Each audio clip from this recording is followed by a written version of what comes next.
നമ്മൾക്ക് ഒരുമിച്ച് ദൈവത്തിന്റെ വചനത്തിന്റെ അടുക്കലേക്ക് പോകുവാൻ ഇങ്ങനൊരു അവസരം ഈ വർഷത്തിന്റെ പ്രാരംഭത്തിൽ കർത്താവ് നൽകുന്നതിനായി ഒന്ന് സ്തോത്രം ചെയ്യാമോ? ഹല്ലേലൂയ. ഒരു വർഷം കൂടെ നമുക്ക് കർത്താവ് ദാനമായി നൽകി.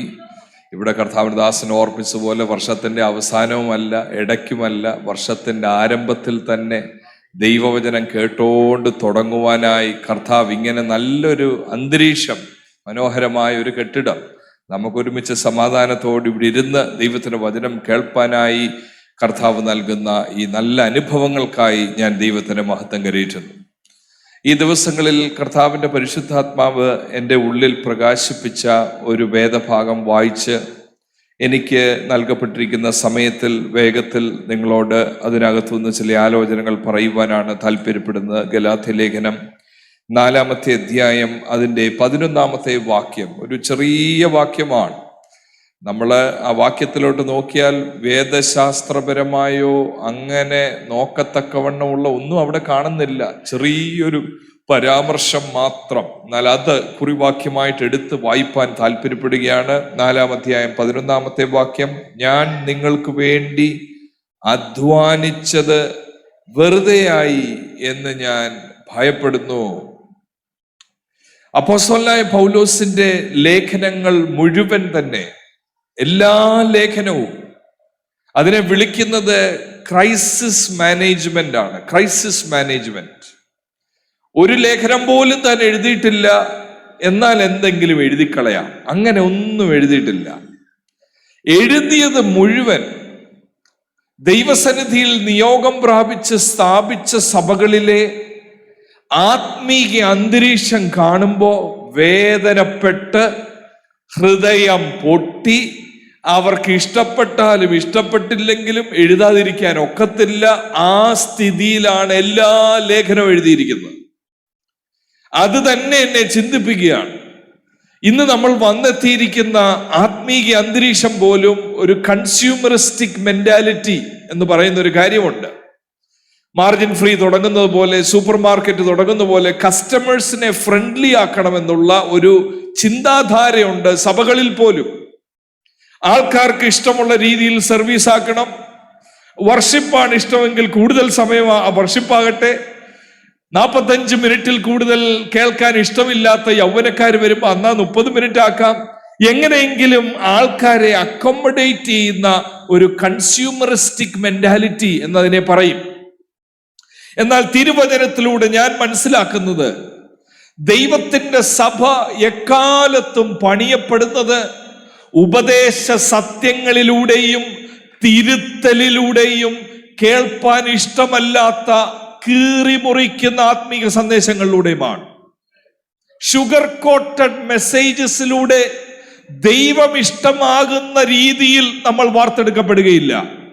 ഇന്നത്തെ ദിവസം രാത്രിയിൽ ഒരു കാര്യം ഞാൻ പ്രത്യേകം ശ്രദ്ധിക്കാം.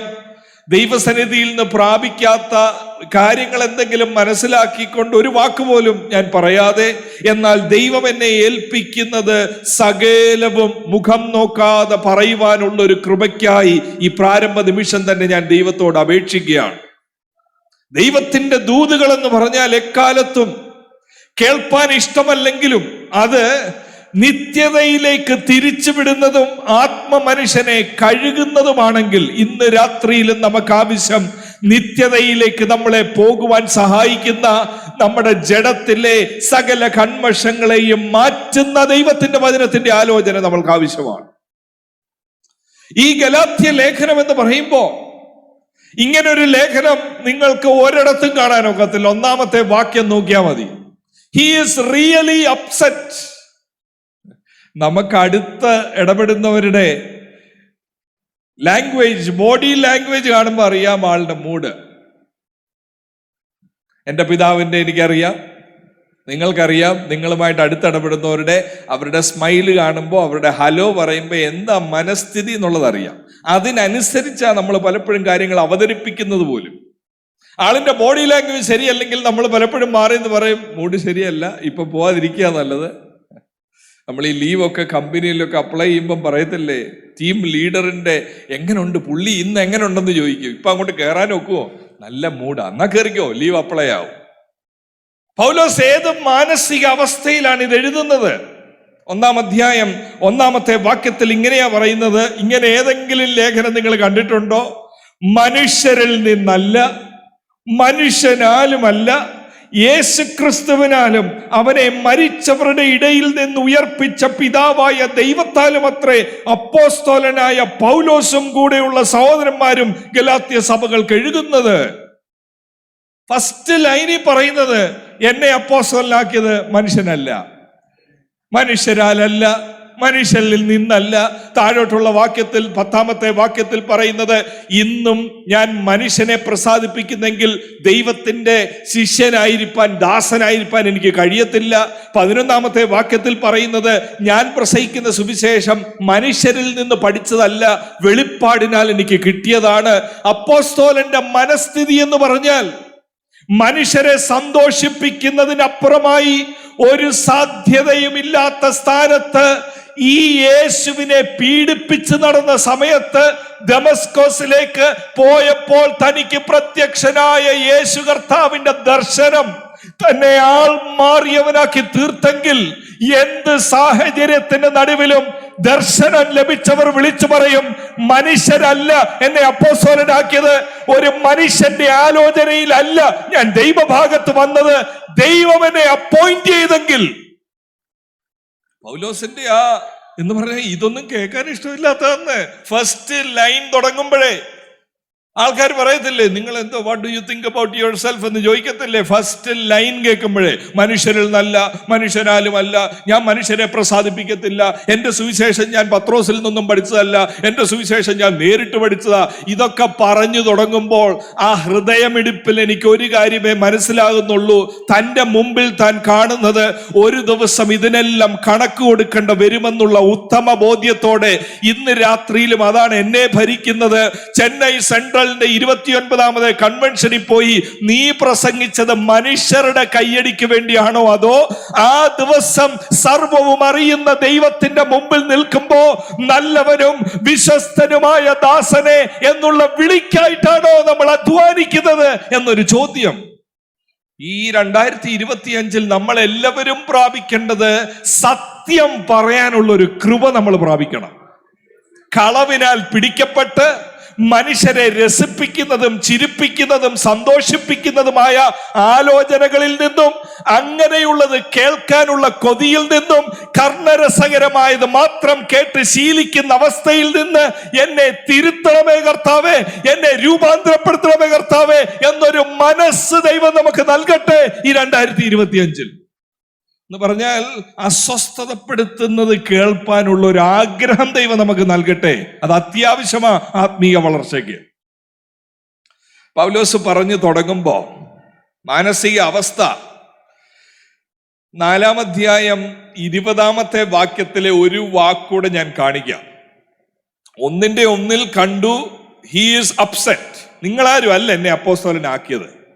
4:20ാമത്തെ വാക്യത്തിൽ പറയുന്നത്, ഇന്ന് നിങ്ങളുടെ അടുക്കലിരുന്ന് എന്റെ ശബ്ദം മാറ്റുവാൻ കഴിഞ്ഞിരുന്നുവെങ്കിൽ കൊള്ളായിരുന്നു. ഞാൻ ഈ പറയുന്നത് ഇച്ചിരി ടോൺ മാറിയ, പക്ഷെ നിങ്ങളുടെ അടുക്കൽ വന്ന് എനിക്ക് വേറൊരു ഫ്രണ്ട്ലി ആയിട്ട് സംസാരിച്ചാൽ ഒക്കായിരുന്നെങ്കിൽ കൊള്ളായിരുന്നു. എന്നിട്ട് പറയുന്ന അടുത്ത വാക്ക് ശ്രദ്ധിക്കണം, ഞാൻ നിങ്ങളെ കുറിച്ച് വിഷമിക്കുന്നു.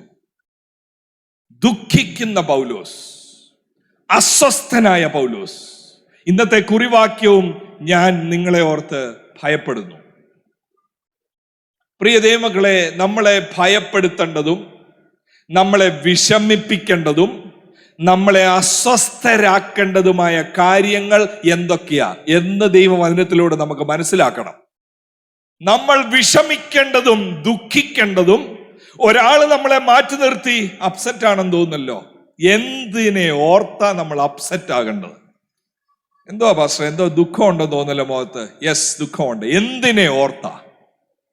ഭയപ്പെടുന്നല്ലോ പാസ്റ്റർ, വരികളുടെ ഇടയിൽ ഭയം. അതെ എനിക്ക് ഭയം. എന്തിനെ ഓർത്താ ഭയം? ഇതൊന്ന് ശ്രദ്ധിച്ചു നോക്കുമ്പോഴേ ഈ എഴുതുന്ന ആൾക്കാരെ ആർക്ക് വേണ്ടി എഴുതുന്നതെന്ന് ചോദിച്ചാൽ ഒരു സഭയല്ല ഇത്. 2ാമത്തെ വാക്യത്തിൽ എഴുതിയിട്ടുണ്ട്, ഗലാത്യ സഭകൾക്ക്. എഫെസസിലെ പോലെ പല കൂടിവരവുകളുള്ള പൗലോസ് അപ്പോസ്തലന്റെ ഒന്നാമത്തെ മിഷണറി ജേർണിയിൽ അപ്പോസ്തല പ്രവൃത്തി 13, 14 അധ്യായങ്ങളിൽ കാണുന്ന സ്ഥലപ്പേരുകൾ: ഐക്കോണിയം, പിസിദിയൻ, അന്ത്യോക്ക്, ലിസ്ട്ര, ദെർബെ, ഈ സ്ഥലങ്ങളിലൂടെ എല്ലാം ഒന്നാം മിഷണറി യാത്രയിൽ കടന്നുപോയ ആ റീജനെ വിളിക്കുന്ന പേരാണ് ഗലാഷ്യ, ഗലാത്യ പ്രവശ്യ. അവിടെ ഉള്ളവർക്ക് ഇവർ സാധാരണ ജനമാണോ? ഞാൻ നിങ്ങളെ ഓർത്ത് ഭയപ്പെടുന്നു, ഞാൻ നിങ്ങളെ ഓർത്ത് ദുഃഖിക്കുന്നു. ഇത് സാധാരണക്കാരാണോ? ഇവർ ചെയ്ത അപരാധം എന്താണ്? പൗലോസ് അസ്വസ്ഥനാകത്തക്ക വിധത്തിൽ ഇവർ കാണിച്ചു കൂട്ടിയത് എന്താ? ഇവർ വാസ്തവത്തിൽ നമ്മൾ ശ്രദ്ധിച്ചു നോക്കുമ്പോൾ പ്രവർത്തികളുടെ പുസ്തകം 13-ാമത്തെ അധ്യായം 50-ാമത്തെ വാക്യത്തിൽ, 14-ാം അധ്യായം 19-ാമത്തെ വാക്യത്തിൽ 2 വാക്യങ്ങളിലും ഒരേ കാര്യം പറയുന്നു. ഈ ദേശങ്ങളിലൂടെ പൗലോസ് യാത്ര ചെയ്തപ്പോൾ അവിടെ എഴുതിയിരിക്കുന്നത്, ബർന്നബാസും പൗലോസിനും നേരെ ഉപദ്രവമുണ്ടാക്കി അവരെ തങ്ങളുടെ അതിരുകളിൽ നിന്നും പുറത്താക്കി കളഞ്ഞു. 14-ാം അധ്യായം 19-ാമത്തെ വാക്യത്തിൽ അവൻ മരിച്ചുവെന്ന് വിചാരിച്ചിട്ട് അവനെ പട്ടണത്തിൽ നിന്ന് പുറത്തേക്ക് ഇഴച്ചു കളഞ്ഞു. സഭയിലുള്ളവരോട് ചോദിക്കുക, എന്താ നിങ്ങൾ സഭയിൽ വരാൻ കാര്യം? നല്ല സ്മൂത്തായിരുന്നോ സഭാസ്ഥാപനം? അവിടെയുള്ള എല്ലാവരും ഒരുപോലെ സാക്ഷ്യം പറയും, ഞങ്ങൾ ഇന്നെന്ന പോലെ ഓർക്കുന്നു, പൗലോസിനെ ഇവരെല്ലാം കൂടെ കല്ലെറിഞ്ഞ് മരിച്ചുവെന്ന് തോന്നത്തക്കവണ്ണമായി ഇഴച്ച് വെളിയിൽ കൊണ്ട് രുസ്ത്രയിലിട്ട് ഞങ്ങൾ ഓർക്കുന്നു. ഇവനെതിരെ എല്ലാം കൂടെ ഉപദ്രവം അഴിച്ചുവിട്ടത് ഞങ്ങൾ ഓർക്കുന്നു. എന്നാൽ ഉപദ്രവത്തിന്റെ നടുവിൽ, കല്ലേറിന്റെ നടുവിൽ അവർ കേട്ട ദൈവത്തിന്റെ വചനം അവരുടെ ഉള്ളിനെ തുറന്നു എന്നുള്ളത് സത്യമാണ്. 3-ാം അധ്യായം 1-ാമത്തെ വാക്യത്തിൽ ഇങ്ങനെയല്ലേ പൗലോസ് പറയുന്നത്, ക്രിസ്തുവേശുവിനെ, ക്രൂശിനെ, ബുദ്ധിയില്ലാത്ത ഗലാത്യരെ, യേശു ക്രിസ്തു ക്രൂശിക്കപ്പെട്ടവനായി നിങ്ങളുടെ കണ്ണിന് മുമ്പിൽ വരച്ചു കിട്ടിയിരിക്കെ. പ്രസംഗത്തിലൂടെ അവർ കേട്ടത് യേശു കർത്താവിന്റെ ക്രൂശിനെ കുറിച്ച് അവർ കേട്ടു. ഒരു വശത്ത് പീഡനം, മറുവശത്ത് കേൾക്കുന്നത് ഇതാ, ക്രൂശിക്കപ്പെട്ട യേശുവിൽ വിശ്വസിക്ക് എന്നാ നീ രക്ഷപ്പെടും. മതത്തിന് നിന്നെ രക്ഷിക്കാൻ കഴിയത്തില്ല. മാനസാന്തരപ്പെട്ട് തിരിഞ്ഞ് യേശുവിൽ, ക്രിസ്തുവിൽ വിശ്വസിച്ചാൽ നിന്റെ പാപങ്ങൾക്ക് പരിഹാരമായി യേശുവിന്റെ പ്രായശ്ചിത്ത മരണത്തിലൂടെ നീ നിത്യജീവന്റെ അവകാശിയാവൂന്ന് പറഞ്ഞപ്പോ മനുഷ്യർക്കാർക്കും വിശ്വസിക്കാനുള്ളതൊന്നും പലയിടങ്ങളിലും അവിടെ നടന്നില്ല. ലുസ്ത്രായിൽ നടന്നു മുടന്തനായവൻ എഴുന്നേറ്റ് വന്നു. അത് കഴിഞ്ഞിട്ടും അടി കിട്ടി താഴെ കിടന്നു. അവിടെ ഒരു അത്ഭുതവും നടന്നില്ല. അടി കിട്ടാൻ കല്ലെറിയുന്ന സമയത്ത് കല്ല് വന്ന് പതിക്കാതൊന്നും നിന്നില്ല. ദൂതന്മാരുടെ പ്രത്യേക ഒരു വലയത്തിന് നടുവിൽ കല്ല് ഇവിടെ വരെ വന്നൊന്നും തെന്നിപ്പോയില്ല. കല്ല് മുഴുവൻ ഏറുകൊണ്ട് താഴെ വീണെന്ന്. സുവിശേഷത്തിൽ വിശ്വസിക്കാൻ ഒരു സാധ്യതയും ഇല്ലാത്തൊരു സ്ഥലമാണ് ഗലാത്യ. അവിടെ സഭകൾ എങ്ങനെ സ്ഥാപിച്ചു എന്ന് ചോദിച്ചാൽ, മനുഷ്യന്റെ വിദ്യാഭ്യാസത്തിലോ കഴിവിലോ ഈ ലോകപ്രകാരമുള്ള ഒരു ഗമയിലുമല്ല. അവിടെ വ്യാപരിച്ചൊരു ദൈവശക്തിയും അവിടെ വചനത്തിലൂടെ വ്യാപരിച്ച ദൈവത്തിന്റെ കൃപയുമാണ്. ഈ ഡിസ്ട്രിക്റ്റിൽ സെന്ററിലുള്ള കർത്താവിന്റെ ദാസന്മാരെ, വിശ്വാസികളെ കേൾക്കണമേ.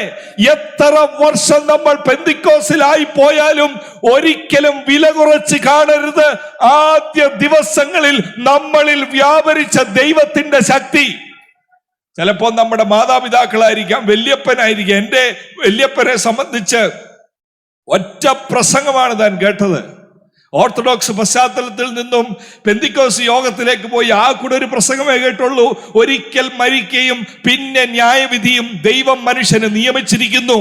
ആ പ്രസംഗത്തിന്റെ അവസാനം, ഞാൻ നിൽക്കുന്ന ഇടത്ത് നിന്നാൽ രക്ഷിക്കപ്പെടത്തില്ല, നിൽക്കുന്ന ഇടത്ത് നിന്നാൽ നിത്യതയിൽ പോകാൻ ഒക്കത്തില്ലെന്ന് തിരിച്ചറിഞ്ഞ് ആ ദിവസം മാനസാന്തരപ്പെട്ട് ഭവനത്തിൽ നിന്നും ഇറങ്ങിപ്പോകേണ്ട വന്നൊരാടെ കൊച്ചുമകനാണ് നിങ്ങളോട് വിളിച്ചു പറയുന്നത്, നമ്മൾ കേട്ട വചനത്തിൽ ഗ്ലാമർ അല്ല നമ്മളെ ദൈവഭാഗത്തിൽ കൊണ്ടുവന്നത്, ആ വചനത്തിലൂടെ വ്യാപരിച്ച ദൈവശക്തിയാണെങ്കിൽ ഗലാത്യ ആൾക്കാർ അത് അനുഭവിച്ചവരാണ്. ഗലാത്യ ആൾക്കാർ ഒരാളും പൗലോസിന്റെ കാറ് കണ്ടോണ്ടല്ല സഭയെ വന്ന്. ഞാൻ ഒരിക്കലും മറക്കത്തില്ല, ബാംഗ്ലൂരിലെ കോവിഡ് സമയത്ത് ഒരു പാസ്റ്ററെ പരിചയപ്പെട്ടത് ഒരു പുതിയ വാഹനമാണ്. അപ്പൊ എനിക്കറിയാം അദ്ദേഹത്തിന്റെ സാമ്പത്തിക സ്ഥിതിയും കാര്യങ്ങളൊക്കെ അറിയാം. കയറിയിരുന്ന് സ്വാതന്ത്ര്യം ഉള്ളതുകൊണ്ട് ഞാൻ ചോദിച്ചു, പാസ്റ്ററെ കോവിഡ് പുതിയ വാഹനം എങ്ങനാ? എന്നോട് തിരിച്ചു പറഞ്ഞത്, എൻ്റെ പാസ്റ്ററെ നമ്മുടെ കൊച്ചു വണ്ടിയൊന്നും പോയാൽ ആർക്കും ഒരു ബഹുമാനമില്ല. ഞാൻ രണ്ടും കൽപ്പിച്ചങ്ങ് എടുത്തെന്ന് പറഞ്ഞു. ഒരു വില വേണം വിശ്വാസികളുടെ മുമ്പിൽ പോലും. ഇത് വായിക്കുമ്പോൾ എനിക്കൊരു കാര്യം അറിയാം, നമ്മുടെ വാഹനത്തിന്റെ വിലയിലോ ബ്രാൻഡിലോ അല്ല മനുഷ്യരെ ആകർഷിക്കപ്പെടേണ്ടത്. നമ്മൾ ഉണ്ടാക്കിയ കെട്ടിടത്തിന്റെ മനോഹാരിതയിലല്ല ആൾക്കാർ യേശുവിനെ കാണാൻ വരേണ്ടത്. വചനം കേൾക്കുമ്പോൾ ക്രൂശിന്റെ വചനം ഭോഷത്വമായി ലോകമനുഷ്യന് തോന്നുന്നെങ്കിലും നിത്യജീവനായി നിയമിക്കപ്പെട്ടവരിൽ അത് ദൈവശക്തിയായി വരുമെങ്കിൽ ഇന്ന് രാത്രിയിലും വിശ്വസിക്കണം, നിർമ്മലമായ വചനം പ്രസംഗിക്കുന്നിടത്ത് ദൈവം തന്നെ വചനത്തെ ഉറപ്പിക്കുന്ന ദൈവമാണ്.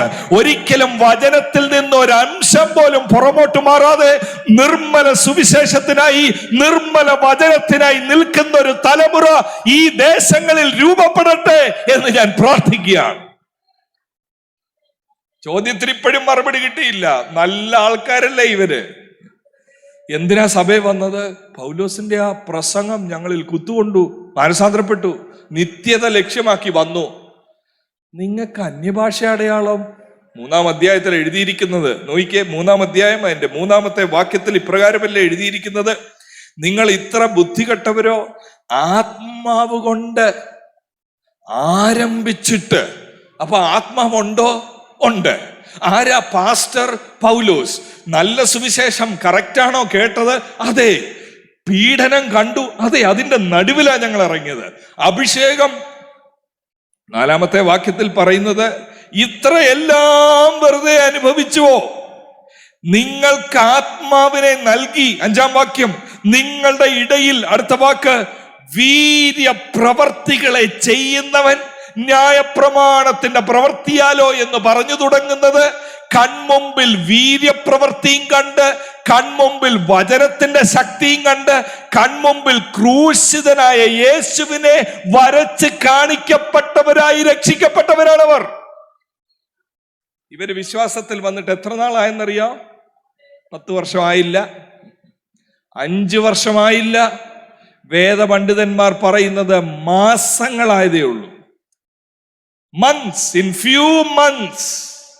അപ്പം നമ്മുടെ അപകടം, പ്രസംഗിക്കുന്ന എന്റെയും കേൾക്കുന്ന നിങ്ങളുടെയും അപകടം ഒന്ന് ചിന്തിച്ചോണം. ഇന്ന് കാണുന്ന ലീഡേഴ്സിന്റെ കാലമല്ലത്. ശ്രേഷ്ഠനായ പൗലോസ് ശുശ്രൂഷ സമയത്ത് താൻ ആ സഭയിൽ നിന്നും മാറി മാസങ്ങൾ കഴിഞ്ഞപ്പോ അവരെ ഓർത്ത് താൻ ഭയപ്പെടുന്നു, അവരെ ഓർത്ത് താൻ വിഷമിക്കുന്നു. അവരുടെ ആത്മീക നിലവാരം തന്നെ അസ്വസ്ഥതപ്പെടുത്തി. 6 അധ്യായങ്ങൾ വായിച്ച പ്രചോദനം കിട്ടാൻ ഒന്നുമില്ല. ആദ്യം മുതൽ അവസാനം വരെ. അല്ല, ഞാൻ ചോദിക്കട്ടെ, ആർക്ക് പ്രചോദനം കിട്ടും? 3-ന്റെ 1 വായിച്ചാൽ നമുക്ക് കൈയടിക്കാൻ തോന്നുമോ? വിശ്വാസം വന്നിട്ട് മാസങ്ങളായവരോട് പറയുക, ഹാ ബുദ്ധിയില്ലാത്ത ഗലാത്യരേ. ഇത് പറയാനുള്ള കാരണം എന്താണ്?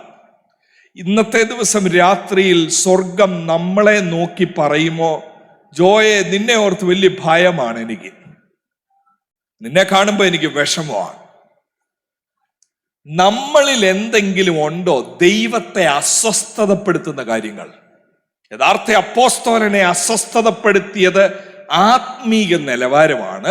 അങ്ങനെയെങ്കിൽ ഇവിടെ വന്നിരിക്കുന്ന നമ്മുടെ ജീവിതത്തിൽ ദൈവത്തെ ദുഃഖിപ്പിക്കുന്ന, ദൈവത്തെ അസ്വസ്ഥതപ്പെടുത്തുന്ന, ദൈവത്തിന്റെ മനസ്സിൽ ഇവൻ ഓട്ടം തികയ്ക്കുമോ എന്നെനിക്ക് സംശയമാണ്. അങ്ങനെയുള്ള എന്തെങ്കിലും ഉണ്ടോ എന്നുള്ളതാണ് നമ്മളെ ചിന്തിക്കാൻ വേണ്ടി തുടങ്ങുന്നത്.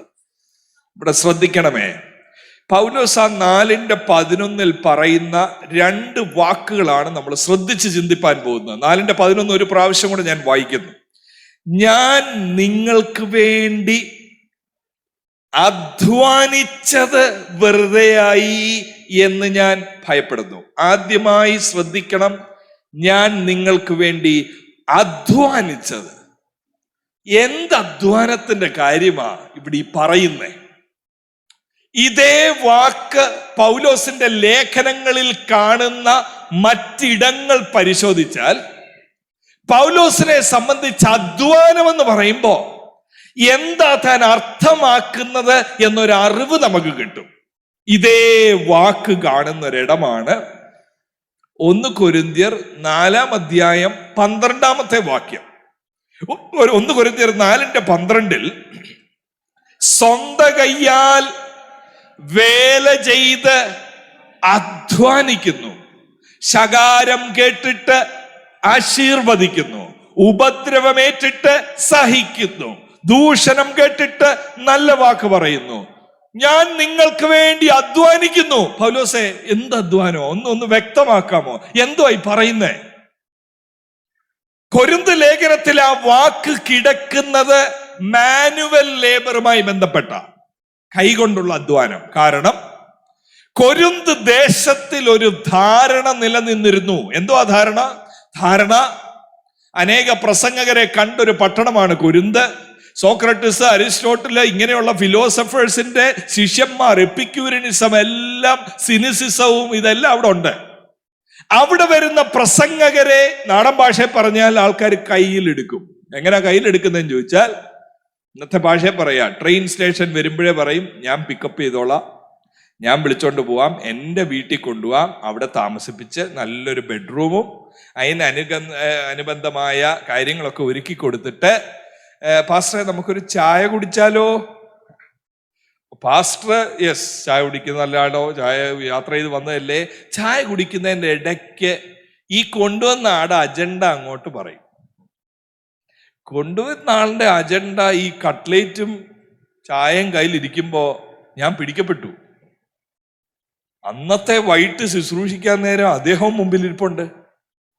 അദ്ദേഹം എന്നോട് പറഞ്ഞു തന്നു എങ്ങനെ പറയണമെന്ന്, എന്താ നടക്കുന്നതെന്ന്, ആരെ കുത്തണമെന്ന്, ആരെ വെട്ടണമെന്ന്, ആരെ സംരക്ഷിക്കണമെന്ന്. പൗലോസിന് അപ്പോഴേ കാലാവസ്ഥ മനസ്സിലായി. പറഞ്ഞു, നിങ്ങളുടെ ഒറ്റയാടെ പൈസ എനിക്ക് വേണ്ട, ഞാൻ നിങ്ങളുടെ വീട്ടിലും വരുന്നില്ല, ഞാൻ എൻ്റെ കൈകൊണ്ട് അധ്വാനിക്കാൻ പോവുക. ഇന്ന് ചിലർ ഈ മാതൃക എടുത്തിട്ട് പൂർണ്ണസമയ സുവിശേഷ വേല ഇല്ല എന്ന് പറയുന്നവരുണ്ട്. തെറ്റിപ്പോയി. ഇത് എക്സെപ്ഷനാണ്. ഇത് എക്സെപ്ഷൻ റൂൾ ആക്കാൻ ഒക്കത്തില്ല.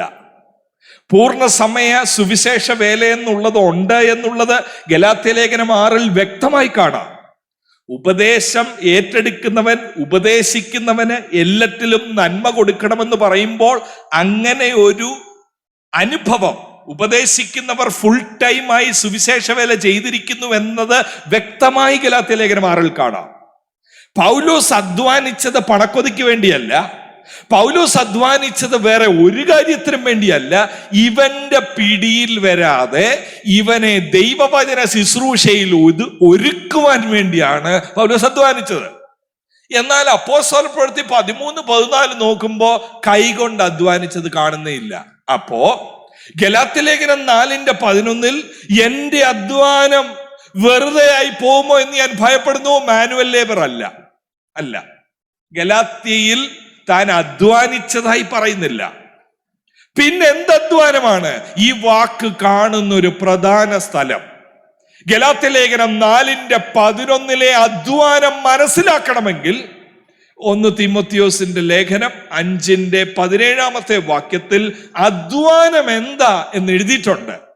1 തീമോത്തിയോസ് 5:17 നന്നായി ഭരിക്കുന്ന മൂപ്പന്മാരെ പ്രത്യേകം, അടുത്ത വാക്ക് ശ്രദ്ധിക്കണം, പ്രത്യേകം വചനത്തിലും ഉപദേശത്തിലും അധ്വാനിക്കുന്നവരെ തന്നെ ഇരട്ടി മാനത്തിന് യോഗ്യരായി എണ്ണുക. എന്ത് അധ്വാനത്തിന്റെ കാര്യമാ? അസ്വസ്ഥതപ്പെട്ട് ഭയപ്പെട്ട് ദുഃഖിച്ച് സഭ തുടങ്ങി അങ്ങോട്ട് തിരിഞ്ഞതേ ഉള്ളൂ. മാസങ്ങൾ കഴിയുമ്പോ എന്റെ അധ്വാനം വെറുതെ ആയി പോയി. എന്ത് അധ്വാനമാ? വാനമെടുത്ത അധ്വാനമല്ല, 12 സെന്റ് ഭൂമി വാങ്ങിച്ചതല്ല, നിങ്ങൾക്ക് വേണ്ടി ഫണ്ട് റൈസ് ചെയ്തതല്ല. ഇതൊക്കെയാണ് സഹിക്കാമായിരുന്നു. എന്തിന്റെ അധ്വാനമാണെന്ന് ചോദിച്ചാൽ, നിത്യനായ ദൈവത്തിന്റെ സുവിശേഷം ആൾ നോക്കാതെ മുഖം നോക്കാതെ രാവും പകലും പഠിപ്പിച്ചത് ആ വചനത്തിന്റെ അധ്വാനം, ആ ഉപദേശത്തിന്റെ അധ്വാനം വെറുതെ ആയി പോകുമോ എന്ന് ഞാൻ ഭയക്കുന്നു. ഞാൻ ചോദിക്കട്ടെ, വചനവും ഉപദേശവും തന്നെ വേണ്ട എന്നൊക്കെ പറയുന്നവരുണ്ട് ഇപ്പോ. അതാണ് ഇന്നത്തെ കാലം. വചനവും ഉപദേശവും എന്ന് പറഞ്ഞാൽ അതൊരു അധ്വാനമാണെന്ന്. മാനുവൽ ലേബർ പോലെ വിയർത്ത് ക്ഷീണിച്ച് ഒരു ദിവസം രാത്രിയിൽ വന്ന് കിടക്കുന്നത് പോലെ ഈ വചനത്തിന്റെ മുമ്പിൽ നമ്മൾ ലേബർ ചെയ്യണമെന്ന്. ഓരോ പ്രാവശ്യം ശുശ്രൂഷയ്ക്കായി നിൽക്കുമ്പോ, ഓരോ പ്രാവശ്യം വിശ്വാസി സമൂഹം ബൈബിൾ ഓപ്പൺ ചെയ്യുമ്പോ അതൊരു അധ്വാനമാണെന്ന് പറഞ്ഞാൽ അതിന്റെ പിമ്പിലെ ആശയം ഇതാ: ദൈവമേ, ഇന്ന് എന്നോട് സംസാരിക്കണമേ, എന്നോട് സംസാരിച്ചിട്ടല്ലാതെ ഈ പായിൽ നിന്ന് ഞാൻ എഴുന്നേക്കത്തില്ല. എന്നോടൊരു ദൂത് ദൈവം ഇടപെടണമേ. എന്നെ സന്തോഷിപ്പിക്കുന്ന വാക്യങ്ങൾ മാത്രമല്ല, എന്നെ കഴുകുന്ന, എന്നെ ദുഃഖിപ്പിക്കുന്ന, എന്നെ അസ്വസ്ഥനാക്കി മാറ്റുന്ന ദൈവത്തിന്റെ വചനം എന്നോട് ഇടപെടണമേ. വചനം കേൾക്കാത്തൊരു ദിവസം വന്നാൽ, വായനയുടെ കാര്യമല്ല ഞാൻ പറയുന്നത്, വായിച്ചു വിട്ടിട്ടും ദൈവം സംസാരിക്കുന്നു എന്നുള്ള ബോധ്യമില്ലാത്തൊരു ദിവസം വന്നാൽ വിങ്ങിപ്പൊട്ടി, കർത്താവേ എന്റെ കാതുകൾക്ക് എന്തു പറ്റി, ഇത് മന്ദമായി പോയെന്ന് തോന്നല്ലോ. അന്ന് ഏതെങ്കിലും സാധനം വാങ്ങിക്കാൻ പോകുമ്പോഴും അതിന്റെ ഇടയ്ക്കും അസ്വസ്ഥത, വെച്ചതാക്കോലും മറക്കുന്നു. കൂടെ വൈഫ് ചോദിക്കുന്ന, അച്ഛനിന്ന് എന്തോ പറ്റി? അച്ഛന് പറ്റിയത് ഒറ്റ കാര്യമാ, ഡിപ്പോസിറ്റ് താഴ്ന്നു പോയതല്ല, ബിസിനസ് കോൺട്രാക്ട് സൈൻ ചെയ്യാൻ ഒക്കാഞ്ഞതല്ല, ഇന്നെന്നോട് ദൈവം സംസാരിച്ചിട്ടില്ല എന്നുള്ള അസ്വസ്ഥത.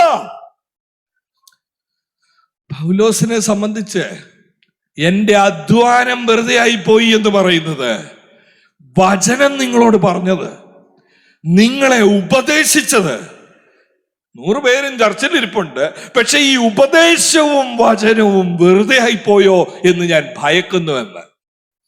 അങ്ങനാണെങ്കിൽ ഒരു നിമിഷം അപ്പോസ്തല പ്രവൃത്തി 13-14 ഒന്ന് തിരിക്കണം. എന്തിനും ചോദിച്ചാ, സഭാ സ്ഥാപനത്തിനും പരിപാലനത്തിനും പൗലോസിന്റെ കരങ്ങളിൽ ഉണ്ടായിരുന്ന ഏറ്റവും വലിയ ആയുധം എന്തായിരുന്നു? 13-ാം അധ്യായം 38-ാമത്തെ വാക്യം പ്രവൃത്തികളുടെ പുസ്തകത്തിൽ, ഇവൻ മൂലം നിങ്ങളോട് പാപമോചനം അറിയിക്കുന്നുവെന്നും യേശുവിനെ കുറിച്ച് പറയുകയാണ്. ഒരു നീണ്ട പ്രസംഗമാണ്. ആ പ്രസംഗത്തിന്റെ, പ്രവൃത്തികളുടെ പുസ്തകത്തിലെ 3 വലിയ പ്രസംഗങ്ങളാണ്. ഒന്ന് അപ്പോസ്തല പ്രവൃത്തി 2:3 പത്രോസിന്റെ പ്രസംഗം, 7-ാമത്തെ അധ്യായത്തിൽ സ്തെഫാനോസിന്റെ പ്രസംഗം. ഇവിടെ പൗലോസിന്റെ അതിഗംഭീരമായ ദാവീദിനോടുള്ള വാഗ്ദത്തം, അബ്രഹാമിനോടുള്ള വാഗ്ദത്തം, ഇതിന്റെ എല്ലാം നിവർത്തിയായി യേശു വന്നുവെന്നും അവനിലൂടെ പാപമോചനം ഉണ്ട് എന്നുള്ള ദൈവവചനത്തിന്റെ കറതീർന്ന ശുശ്രൂഷയും ഉപദേശവും. ഇന്ന് പലരും ചിന്തിച്ചു വെച്ചിരിക്കുന്നത് എന്താണെന്നറിയാം? ഇതൊന്നും പറഞ്ഞാൽ ആള് വരത്തില്ലെന്നാ. ഇന്ന് പലരും ചിന്തിച്ചു വെച്ചോണ്ടിരിക്കുന്നത് വചനമൊക്കെ നല്ലതാ, പക്ഷെ ആർക്ക് കേൾക്കണം പാസ്റ്ററെ? ഞാനൊരു കാര്യം മനസ്സിലാക്കി. ചിലർ പറയുന്നത്, ഈവൻ പ്രഭാഷകര് പോലും പറയുന്നത്, ഇത്രയും നാളും വചനം പ്രസംഗിച്ചിട്ട് എന്തോ കിട്ടി? ഇവര് പുച്ഛിക്കുന്നത് മനുഷ്യനെ അല്ല, ഇവര് പുച്ഛിക്കുന്നത് വചനത്തെയാണ്. ഞാൻ മനസ്സിലാക്കുന്ന ഒരു കാര്യം, എക്കാലത്തിലും ദൈവത്തിനൊരു ശേഷിപ്പുണ്ട്. ഈ വചനത്തിന്റെ ചിന്തകളിൽ അവരുടെ മനസ്സിനെ വെച്ച് ആത്മനിറവോടെ വചനം ശുശ്രൂഷിക്കുമ്പോൾ മനുഷ്യന്റെ ആലോചനയല്ല ഇന്ന് രാത്രി നിങ്ങൾ കേട്ടുകൊണ്ടിരിക്കുന്നത്, സ്വർഗത്തിൽ എന്നേക്കും സ്ഥിരമായ ദൈവത്തിന്റെ വചനത്തിന്റെ ചിന്തകളാണ് നിങ്ങളുടെ മനസ്സിലേക്ക് വരുന്നതെങ്കിൽ, ആ ഭയപ്പെടൽ, ആ വിഷമം നമ്മുടെ ഉള്ളിൽ ഒരു ബേർഡനായിട്ട് ഇന്ന് രാത്രി ഈ വചനത്തിലൂടെ ഇറങ്ങുമെന്ന് ഞാൻ വിശ്വസിക്കുന്നു. നമ്മൾ ഈ വചന ശുശ്രൂഷയെ മാറ്റി ചിലരൊക്കെ പറയുന്ന പോലെ എല്ലാം വേണം, എല്ലാം വേണം, എല്ലാം വേണമെന്ന് ഉദ്ദേശിക്കുന്നത് കുറച്ച് കളി, കുറച്ച് മ്യൂസിക്, കുറച്ച് എന്റർടൈൻമെന്റ്. ഇങ്ങനെ ഒരു ചൊല്ലുണ്ട് ഇംഗ്ലീഷിൽ, what you are winning people with, you are winning people in to എന്ന് പറഞ്ഞാൽ, എന്തുകൊണ്ടാണോ നമ്മൾ മനുഷ്യനെ ആകർഷിക്കുന്നത് അത് കൊടുത്താലേ പിന്നെ അവൻ നിൽക്കത്തുള്ളൂ. രോഗസൗഖ്യം കാണിച്ചാണോ ആകർഷിക്കുന്നത്, അടുത്ത 3 മാസം കഴിഞ്ഞ് രോഗം വരട്ടെ അവൻ പറയും ടാറ്റ ബൈ ബൈ. മ്യൂസിക് കാണിച്ചാണോ വിളിക്കുന്നത്, ഒരു ദിവസം കീബോർഡുകാരൻ വരാതിരിക്കട്ടെ, അന്ന് നമുക്ക് ഭയമാവും, അയ്യോ ഇന്നത്തെ ആരാധന എന്തോ ആയിത്തീരും. ഭക്ഷണം കാണിച്ചാണോ വിളിക്കുന്നത്, 6 വർഷം കഴിഞ്ഞിട്ട് മട്ടൻ ബിരിയാണി കൊടുക്കാൻ പൈസ ഇല്ലാത്ത പൊതുയോഗം വരുമ്പോൾ ആൾക്കാർ പറയും പോരാ പോരാ പോരാ. മട്ടൻ ബിരിയാണിയോ രോഗസൗഖ്യമോ കീബോർഡിന്റെ സ്കില്ലോ അല്ല. സുവിശേഷം കേട്ടാണ് ഒരാൾ വരുന്നതെങ്കിൽ കീബോർഡ് ഇല്ലെങ്കിലും അവൻ ആരാധന വെളിപ്പെടും. ആഹാരത്തിന്റെ രുചി കുറഞ്ഞാലും ആഹാരത്തിന് ഉപ്പ് കൂടിയാലും ആഹാരം തികഞ്ഞില്ലെങ്കിലും അവൻ കുറ്റം പറഞ്ഞ് അങ്ങോട്ടും ഇങ്ങോട്ടും നടക്കത്തില്ല. അവൻ പറയും, ആഹാരം കഴിക്കാനല്ല ഞാൻ ഇവിടെ വന്നിരിക്കുന്നത്, ഞാൻ യേശു ആരാണെന്ന് കണ്ടിട്ടാണ് ഞാൻ ഇവിടെ വന്നിരിക്കുന്നത്. പൗലോസിന് അത് അറിയാവുന്നത് കൊണ്ട് ലുസ്ത്രയിലും ഇക്കോനിയത്തിലും അന്ത്യോക്യയിലും എല്ലാം പ്രസംഗിച്ചുകൊണ്ട് നടന്നത് ബാബാ എല്ലാം ശരിയാകുമെന്നല്ല. ബാബാ, ഒരാളെ ഞാൻ പരിചയപ്പെടുത്താം, നിന്റെ പാപം മോചിക്കുന്ന ഏക സത്യ ദൈവത്തെ ഞാൻ പരിചയപ്പെടുത്താം. ഇന്നും ദൈവം അത് പ്രവർത്തിക്കുമെന്ന് ഞാൻ വിശ്വസിക്കുന്നു. അങ്ങനെയുള്ള അധരങ്ങളെ ഈ ചെന്നൈ പ്രദേശത്തിൽ ദൈവത്തിന് ആവശ്യമാ. സത്യസുവിശേഷം വിളിച്ചു പറയുന്ന കർത്താവിന്റെ ദാസന്മാരെ ആവശ്യമാ. അങ്ങനെയുള്ള വിശ്വാസികളെ ആവശ്യമാ. നിങ്ങളുടെ IT കമ്പനിയിൽ ഇരിക്കുന്ന തൊട്ടടുത്തുള്ള വ്യക്തിയോട് ട്രിക്ക് ഉപയോഗിക്കേണ്ട, ഗിമിക്സ് ഉപയോഗിക്കേണ്ട, കൺകട്ട് ചെയ്യേണ്ട. സത്യവചനം പാപമോചനത്തെ കുറിച്ചുള്ള ദൂത് വിളിച്ചു പറഞ്ഞാൽ അവന്റെ ഉള്ളിൽ പ്രവർത്തിക്കുന്ന ദൈവമുണ്ട്. നമ്മളല്ല പ്രവർത്തിക്കുന്നത്. നമ്മൾ ഇതിന്റെ ഉത്തരവാദിത്വം ഒന്നും ഏറ്റെടുക്കേണ്ട. നമ്മൾ സത്യസുവിശേഷം യഥാർത്ഥമായി ലജ്ജിപ്പാൻ സംഗതിയില്ലാത്ത വേലക്കാരനായി പ്രസംഗിച്ചാൽ മതി. ആ വചനത്തിൽ വ്യാപരിക്കുന്ന ദൈവത്തിന്റെ ശക്തിയുണ്ട്. പൗലോസിന്റെ അധ്വാനം യേശു കർത്താവിലൂടെയുള്ള പാപക്ഷമ. എന്നിട്ട് 13:44 പറയുന്നത് എന്താണെന്നറിയാം? പിറ്റേ ശബത്തിൽ ഏകദേശം, നിങ്ങൾ കാണുന്നുണ്ടോ ആ വാക്ക്? ഏകദേശം പട്ടണം മുഴുവനും എന്തിനു വന്നു? ദൈവവചനം കേൾപ്പാൻ വന്നുകൂടി. നിങ്ങൾ വിശ്വസിക്കുന്നുണ്ടോ ഇത് നടക്കുമെന്ന്?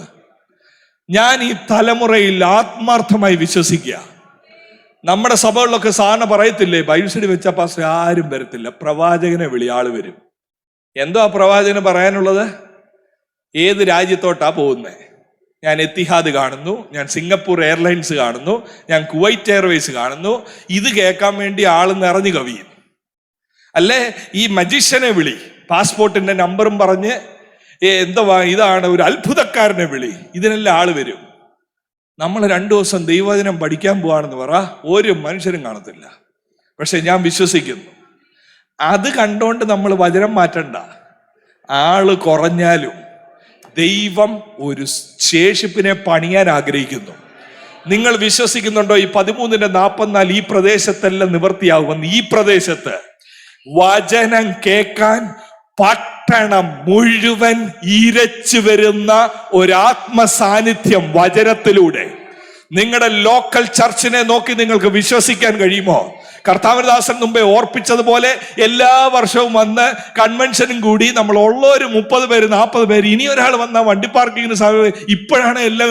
ഇതല്ല ദൈവസഭ എന്നത്. ഞാൻ മനസ്സിലാക്കുന്നത്, ഞാൻ അനുഭവിച്ചതും കണ്ടതും ഇപ്പോഴും അനുഭവിച്ചു കൊണ്ടിരിക്കുന്നതും, ദൈവസഭകളിൽ പുതിയ ആൾക്കാർ വരേണ്ടത് ദൈവത്തിന്റെ ഹിതമാണ്. അതെങ്ങനെ വരും? ട്രിക്കിലല്ല വരുന്നത്.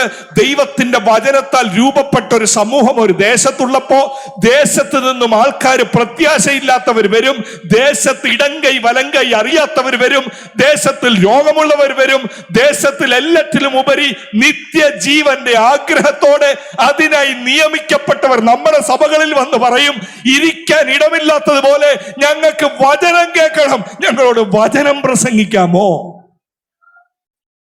അതാർക്ക് പണി കൂടുതലാ? നമുക്ക്. പിന്നെ ഈ പറഞ്ഞ പോലെ പത്രത്തിൽ വായിച്ചതും AI ഇൻസ്പയർഡ് മെസ്സേജ് ഒന്നും നടക്കത്തില്ല.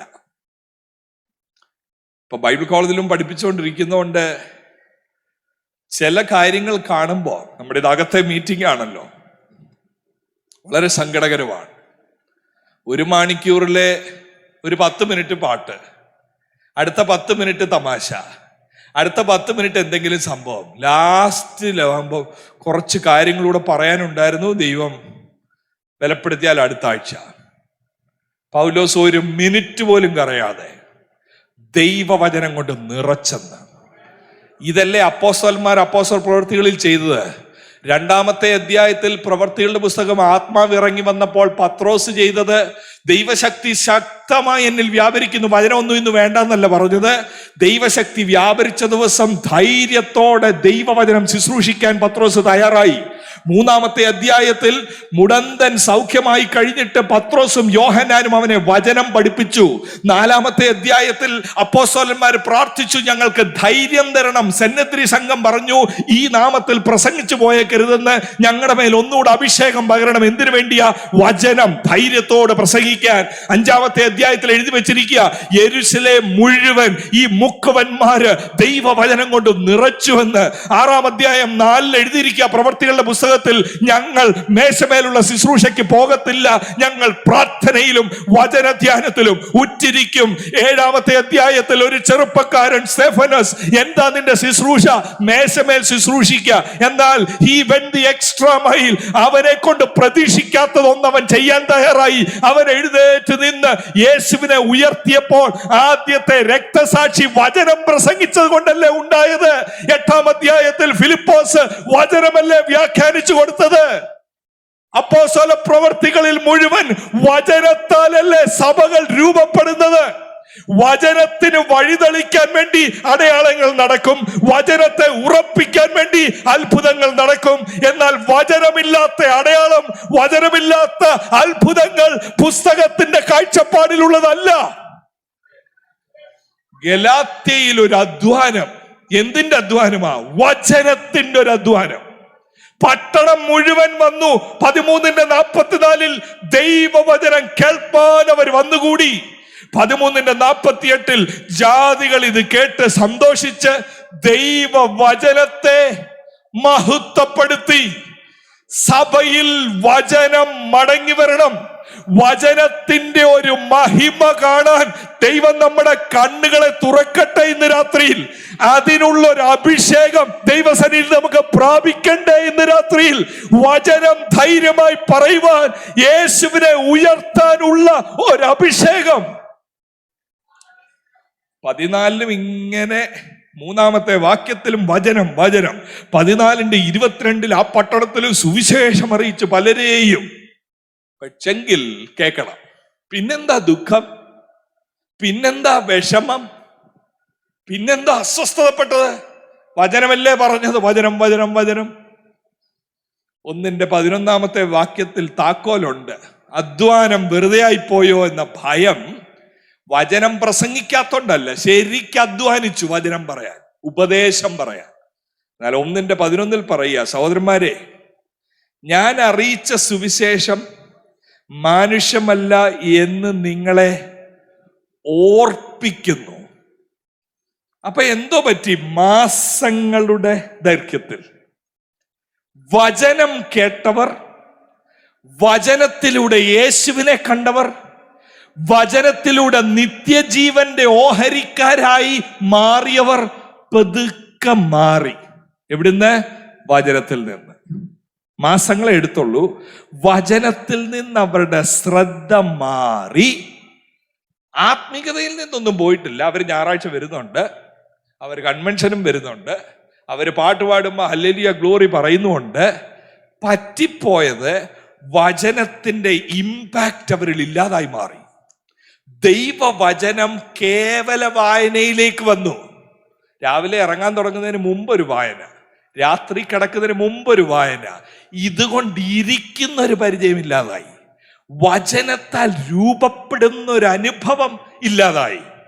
കേൾക്കണേ. പൗലോസ് വചനത്തിലൂടെ പറഞ്ഞവരെ ഓർപ്പിക്കുന്നത് സുവിശേഷത്തെ കുറിച്ചാണ്, അല്ലേ? നിങ്ങൾ കേട്ട സുവിശേഷത്തെ ഞാൻ ഒന്നുകൂടെ ഓർപ്പിക്കുന്നു. എന്താ തന്നെ ദുഃഖിപ്പിച്ചതും വിഷമിപ്പിച്ചതും എന്നറിയാമോ? 1:6 എഴുതിയിട്ടുണ്ട്. ഈ സുവിശേഷം ഓർമ്മപ്പെടുത്തേണ്ട വന്ന എന്താണെന്നറിയാമോ? നോക്കിയേ, 1:6 വാക്യം. ക്രിസ്തുവിന്റെ കൃപയാൽ നിങ്ങളെ വിളിച്ചവനെ വിട്ട്, മാസങ്ങളായതേ ഉള്ളൂ, ഇത്ര വേഗത്തിൽ വേറൊരു സുവിശേഷത്തിലേക്ക് മറിയുന്നത് കൊണ്ട് ഞാൻ ആശ്ചര്യപ്പെടുന്നു. എന്തുവാ പ്രിയ ദൈവമക്കളെ ഈ വേറൊരു സുവിശേഷം എന്താണെന്ന് അറിയണമെങ്കിൽ ആദ്യം സത്യസുവിശേഷം എന്താണെന്ന് അറിയണം. സത്യസുവിശേഷം എന്താണെന്നറിയാതെ വേറൊരു സുവിശേഷം എന്താണെന്ന് അറിയത്തില്ല. എന്താ സത്യസുവിശേഷം? പലർക്കും സത്യസുവിശേഷം പെന്തിക്കോസിലായവർക്ക് പോലും വ്യക്തതയില്ല. സുവിശേഷമായി നമ്മൾ പറയുന്ന പല കാര്യങ്ങളും സത്യസുവിശേഷവുമായി ബന്ധമില്ലാത്തതാണ്. അത് വ്യക്തമാക്കി തരാൻ ഞാൻ എന്താ ഉദ്ദേശിച്ചത്. എന്തുവാ സത്യസുവിശേഷം എന്ന് ചോദിച്ചാൽ, പൗലോസ് ഈ ലേഖനത്തിൽ പറയുന്നത്, സുവിശേഷത്തോടുള്ള ബന്ധത്തിൽ പറയുന്ന 2 വാക്യങ്ങൾ കേൾക്കണം. 4-ാമത്തെ അധ്യായം അതിൻ്റെ 8-ാമത്തെ വാക്യത്തിൽ നോക്കിക്കേ, നിങ്ങൾ മുമ്പേ എന്തായിരുന്നു എന്നാ പറയുന്നത്. 4-ന്റെ 8-ാമത്തെ വാക്യത്തിൽ, എന്നാൽ അന്ന് നിങ്ങൾ ദൈവത്തെ അറിയാതെ സ്വഭാവത്താൽ ദൈവങ്ങളല്ലാത്തവർക്ക് അടിമപ്പെട്ടിരുന്നു. സുവിശേഷം വരുന്നതിന് മുമ്പ് ഇവരടിമപ്പെട്ടിരിക്കുക. ആർക്കടിമപ്പെട്ടിരിക്കുക? സ്വഭാവത്താൽ ദൈവങ്ങളല്ലാത്തവർക്ക്. ഈ ഗലാത്യ പ്രവിശ്യയിൽ അന്യ ആരാധനകളുടെ കൂടായിരുന്നു. ഗ്രീക്ക് ദൈവങ്ങളായ സിയൂസും ഒക്കെ വലിയ ദൈവങ്ങളുടെ പ്രതിമകളൊക്കെ ഉണ്ടായിരുന്നു. അതിൻ്റെ കൂടെ റോമൻ എംപറേഴ്സിന്റെ, റോമ ചക്രവർത്തിയെ ആരാധിക്കുന്ന എംപറർ വർഷിപ്പൊക്കെ ഇവിടെ നിലനിന്നിരുന്നു. ഈ വിശ്വാസികൾ സുവിശേഷം അറിയുന്നതിന് മുമ്പ് അവരതിൻ്റെ മുമ്പിൽ പോയി നിന്ന് അവരുടെ പ്രാർത്ഥന, ഞങ്ങൾക്ക് ആശിഷം തരണമേ, ഞങ്ങൾക്ക് സൗന്ദര്യം തരണമേ, ഞങ്ങളുടെ ആവശ്യങ്ങളൊക്കെ തരണമേ, അതിൻ്റെ മുമ്പിൽ തൊഴുതു, അതിന് നേർച്ച കൊടുത്ത് അങ്ങനെ ജീവിച്ചൊരു സമയം. ആ സമയത്ത് ആ സുവിശേഷത്താൽ പൗലോസ് വിളിച്ചു പറയുന്നത്, ബാബാ ഞാൻ ജീവനുള്ള ഒരു ദൈവത്തെ നിങ്ങൾക്ക് പരിചയപ്പെടുത്താം. അവിടെ പോയാ നടക്കാത്തത് ഇങ്ങോട്ട് വാ, ഇവിടെ നടക്കുമെന്നല്ല പറഞ്ഞത്. നിങ്ങൾ പോയി നിൽക്കുന്ന ആ വിഗ്രഹത്തിന് കല്ലുകൊണ്ടും മരങ്ങൾ കൊണ്ടും ഉണ്ടാക്കുന്നവൻ ചെവി കേൾക്കുന്നില്ല, നിന്റെ വിസയുടെ കാര്യം അവൻ കേൾക്കുന്നില്ല, ഇങ്ങോട്ട് വാ, എല്ലാം ശരിയാവും, ജീവനുള്ള ദൈവത്തോട് ഇത് പറ എന്നല്ല പൗലോസ് പറഞ്ഞത്. പൗലോസ് പറഞ്ഞത്, നിങ്ങൾ ആരുടെ മുമ്പിലാ നിൽക്കുന്നതെന്നറിയാമോ? നിങ്ങൾ എന്ത് ആവശ്യം കൊണ്ടാ ഇവിടെ നിൽക്കുന്നതെന്നറിയാമോ? സ്വഭാവത്താൽ ദൈവങ്ങൾ അല്ലാത്തവരുടെ മുമ്പിൽ നിങ്ങൾ വീണ് നമസ്കരിച്ച് നേർച്ചകൾ കൊടുത്ത് നിങ്ങൾ ചിന്തിക്കുന്നത് ഈ ലോകമാണ് എല്ലാം എന്നാ പൗലോസ് പറയുന്നത്.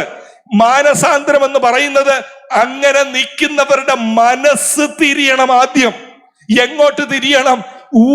ഈ ലോകത്തിലെ കാര്യങ്ങളിൽ നിന്ന് ഉയരങ്ങളിലേക്കുള്ളൊരു തിരിവാണ് മാനസാന്തരം. ഈ ലോകത്തിൽ ജീവിക്കുന്ന ഒരാൾക്ക് വിദ്യാഭ്യാസം ഏറ്റവും വലുതാണ്, പണം ഏറ്റവും വലുതാണ്, വീട്, വസ്തു, വണ്ടികൾ, ഇതൊക്കെയാ വലുത്. മാനസാന്തരം എന്ന് പറയുന്നത്, ഞാൻ വലുതായി വെച്ചോണ്ടിരിക്കുന്നതിൽ നിന്നും എന്റെ കണ്ണ് മാറി ഞാനിപ്പോ കാണുന്നത് യേശുവിന്റെ മുമ്പിൽ ശ്രേഷ്ഠതയുള്ളത് എനിക്കും വലുതായി തോന്നുന്നു. ഈ ഭൂമിയിൽ നിന്നും ഉയരങ്ങളിലേക്കുള്ള എന്റെ മനസ്സിന്റെ തിരിവിനെ വിളിക്കുന്നതാണ് മാനസാന്തരം. മനസ്സിനുണ്ടാകുന്ന മാറ്റം, മനസ്സിനുണ്ടാകുന്ന രൂപാന്തരം. മാനസാന്തരം എന്ന് പറയുന്നത് ദൈവത്തെ മാറ്റിവെക്കുന്നത് മാത്രമല്ല, മാനസാന്തരം എന്ന് പറയുന്നത് എന്റെ ഉള്ളിലിരിക്കുന്ന ചിന്തയെ മാറ്റുന്നത് മാനസാന്തരം. പല വിശ്വാസികൾക്കും മാനസാന്തരം എന്താന്ന് ചോദിച്ചാൽ, നേരത്തെ ഞാൻ ബിംബത്തിന്റെ മുമ്പിലായിരുന്നു, ബിംബത്തെയൊക്കെ ഉടച്ച് ഞാൻ നദി കളഞ്ഞു, പക്ഷെ ഇന്ന് ഞാൻ ജീവനുള്ള ദൈവത്തെ കണ്ടു. സാറിന്റെ ഉള്ളിലെ ആഗ്രഹം മാറിയോ? ആഗ്രഹം മാറിയിട്ടില്ല. 30 വർഷം മുമ്പുള്ള ആഗ്രഹം തന്നെയാണ് ഇന്നും. പൗലോസ് പറയുക, നിങ്ങൾ കേട്ട സുവിശേഷത്തെ ഞാൻ നിങ്ങളെ ഒന്ന് ഓർപ്പിക്കുക. നിങ്ങൾ കേട്ട സുവിശേഷം ലുസ്ത്രയിൽ നിന്നും പെന്തിക്കോസിൽ വാ, എല്ലാരെക്കാട്ടി വലിയ വീടുണ്ടാക്കാം, അതല്ല സുവിശേഷം. ഇക്കോണിയത്തിൽ നിന്നും രക്ഷിക്കപ്പെട്ട് ഇങ്ങോട്ട് വാ, കർത്താവ് നിന്നെ മാനിക്കാൻ പോവാ, അതല്ല സുവിശേഷം. എന്താ സുവിശേഷം എന്ന് പറഞ്ഞാൽ, ഈ സ്വഭാവത്താൽ ദൈവങ്ങളല്ലാത്തവർക്ക് അടിമപ്പെട്ടിരിക്കുന്ന നിന്നെ ന്യായപ്രമാണത്തിന്റെ കീഴിലാക്കി വെച്ച് അടച്ചുപൂട്ടി വെച്ച നിന്റെ സ്വഭാവത്തെ സുവിശേഷത്തിലൂടെ ദൈവം വിടുവിച്ച് നിന്നെ സ്വതന്ത്രമാക്കി പ്രത്യാശയില്ലാത്ത നിന്നിൽ പ്രത്യാശ നൽകുന്നതാണ് സുവിശേഷത്തിന്റെ ശക്തി. നമ്മളിൽ ആ സുവിശേഷം വ്യാപരിച്ചിട്ടുണ്ടോ പ്രിയ ദൈവമക്കളെ? പൗലോസ് ഉപയോഗിക്കുന്ന വാക്കുകളെ, സുവിശേഷം എന്താ?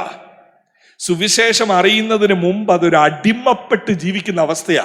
സത്യം ഏതാന്ന് അറിയാത്തൊരു അടിമപ്പെടുത്തൽ.